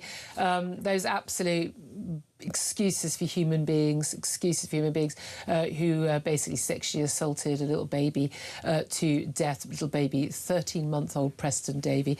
The teacher who adopted him with his partner, Jamie Varley, he has been found guilty of death, of the death. He's been sentenced to a whole life order for the murder of his adopted son. He's also convicted of sexual abuse, including taking indecent photos of the child. You will, said the judge, Mr. Justice Turner, stay in prison for the rest of your life. And I hope you have a very, very, very, very, very, very bad time in there. 12:50 is the time. Let's get back to your calls coming in and your messages about Oxfordshire being the first county council seeking to formally legally ban Union flags and England flags in the streets. This is after the Raise the Colours campaign. Massive load of flags on any route in and out of Oxford. And the injunction they want to get, paid for, by the way, by you and me, because we pay their legal fees as taxpayers. Anyone who puts up flags near roads in the area could face up to, I kid you not, 2 years in prison or an unlimited fine. I bet they allow flags of other countries to be raised, says Max. Jessica says, name and shame the councillors. This is Britain. Sean says, if it was a Palestinian flag or another flag for some third world hellhole, left-wing councils like Oxford wouldn't say a thing. It's a Lib Dem council, so yes, very left-wing. Maeve says, suicidal empathy has brought Britain to the edge of exploding. We will never submit. Pete says, if you don't like our flag, you should leave. You should leave. Exactly. And that is exactly what Nigel Farage said on JK Show this morning. Let's go to your calls. Nick is in London. He's given us a call on 0344 499 1000. What do you want to say, Nick? Hello there. Morning. Julia. Afternoon. Good. Late night after the match last night for Nick. Yes, quite so.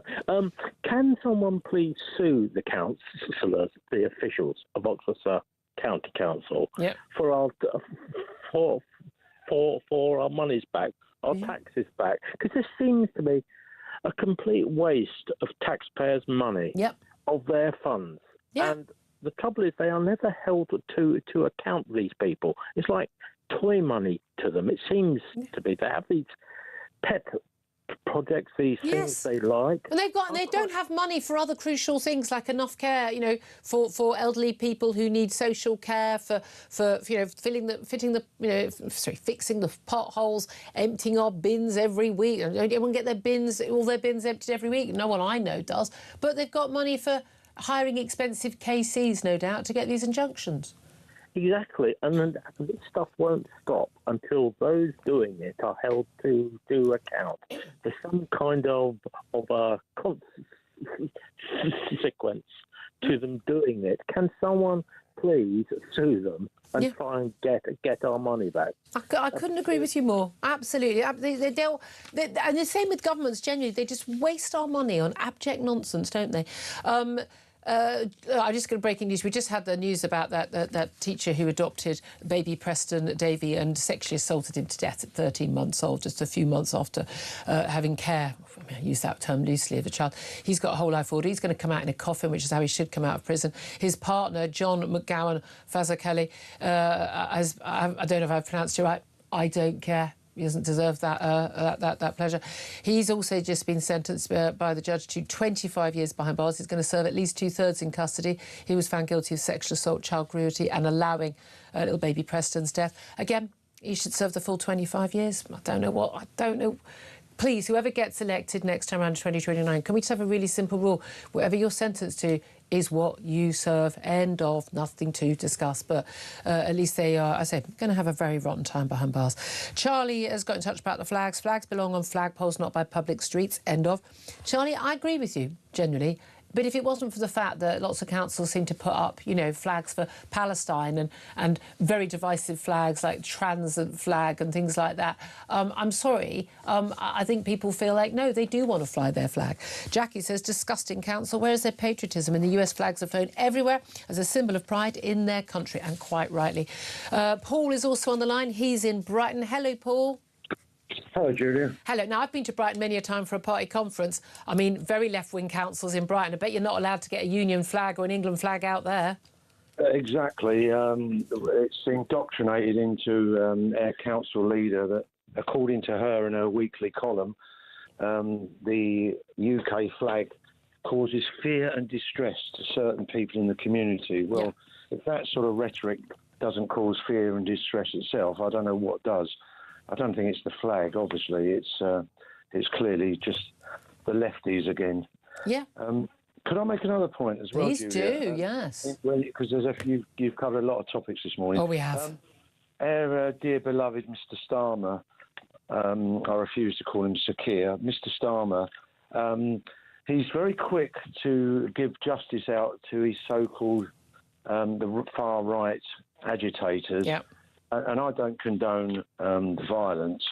But isn't it funny how Mr. Double Standards himself, when there was the Black Lives Matter incidents, please do not tell me that was all peaceful and there weren't riots and there wasn't looting and there wasn't burning of vehicles and there wasn't things being thrown at the I think you'll find those were largely peaceful. I think you find if you're watching the BBC. Well, yeah, the edited BBC version may have been peaceful, but if you look at the American stations, there was certainly a lot of agitators out there. But what does Mr. Starmer do? He has a pathetically staged photo of him and Reynos kneeling in Downing Street, and that's his response there. But over here, it's the normal general public who just want to convey their concern are described as far right and immediately imprisoned. And my final point, Julia, as you were talking about law and order with a gentleman earlier. Yeah, Chris Phillips, the lack of deterrence. Now, I was in Dubai with my wife in 2001. Incidentally, we flew on the 11th of September. We were in the air when 9/11 was occurring. And we arrived in Dubai to be greeted, if that's for want of a better word, with the news of what had happened in New York. And I was sitting there one day reading the paper. Now, don't get me wrong, I'm not condoning this, but I'm just saying what I read in the paper. A gentleman had been arrested and convicted of kidnapping and rape. So for the kidnapping, he received 100 lashes, and for the rape, he was beheaded. Oh, wow. I imagine in that order. Yep, there you are. I mean, I'm just saying, maybe these things make a difference, but there we are. Paul, thank you for that, on that lovely note. Philip Ingram, response? Well, responsible, everything that says is sensible. The criminals like that need to be not paid for by the taxpayer for the rest of our lives. I mean, this is the thing. Some people, I don't think you can do anything to this topic. Look, Ian Collins is going to be coming in just a few moments, and I'm going to be done for this week. I do read my Sun column tomorrow. I'll be working on that this afternoon. Brilliant having you, Philip Ingram, joining us as always, and all your fantastic calls. But before I go today, because this is my last day this week, I want to say a quick word about a gentleman who you've probably not heard of, even if you've been listening to us for the last 10 years and a few months. You may not have ever heard his name. His name is Ricky Freelove. And he's got a job title, which is currently content editor. Now, you might wonder what that is, and frankly, a lot of us do. But Ricky Freelove is a man who has been with us here at Talk since day one, March 2016. There's only a few of us left from that very, very first day on air, in a very different situation, very different studio, very different time. But Ricky Freelove has been absolutely vital to this station. What goes out on air, everything that happens here, he has got a role in. He has kept this show on the road for all those 10 years. He is leaving us at the end of this week, and despite all of my best efforts to chain him to his desk and keep him here for us here at Talk, he's moving to the Sun. He's got a fantastic new job opportunity there, so at least we're going to be able to go and harangue him at his own desk on another floor. But I cannot tell you what an amazing contribution that Ricky Freelove has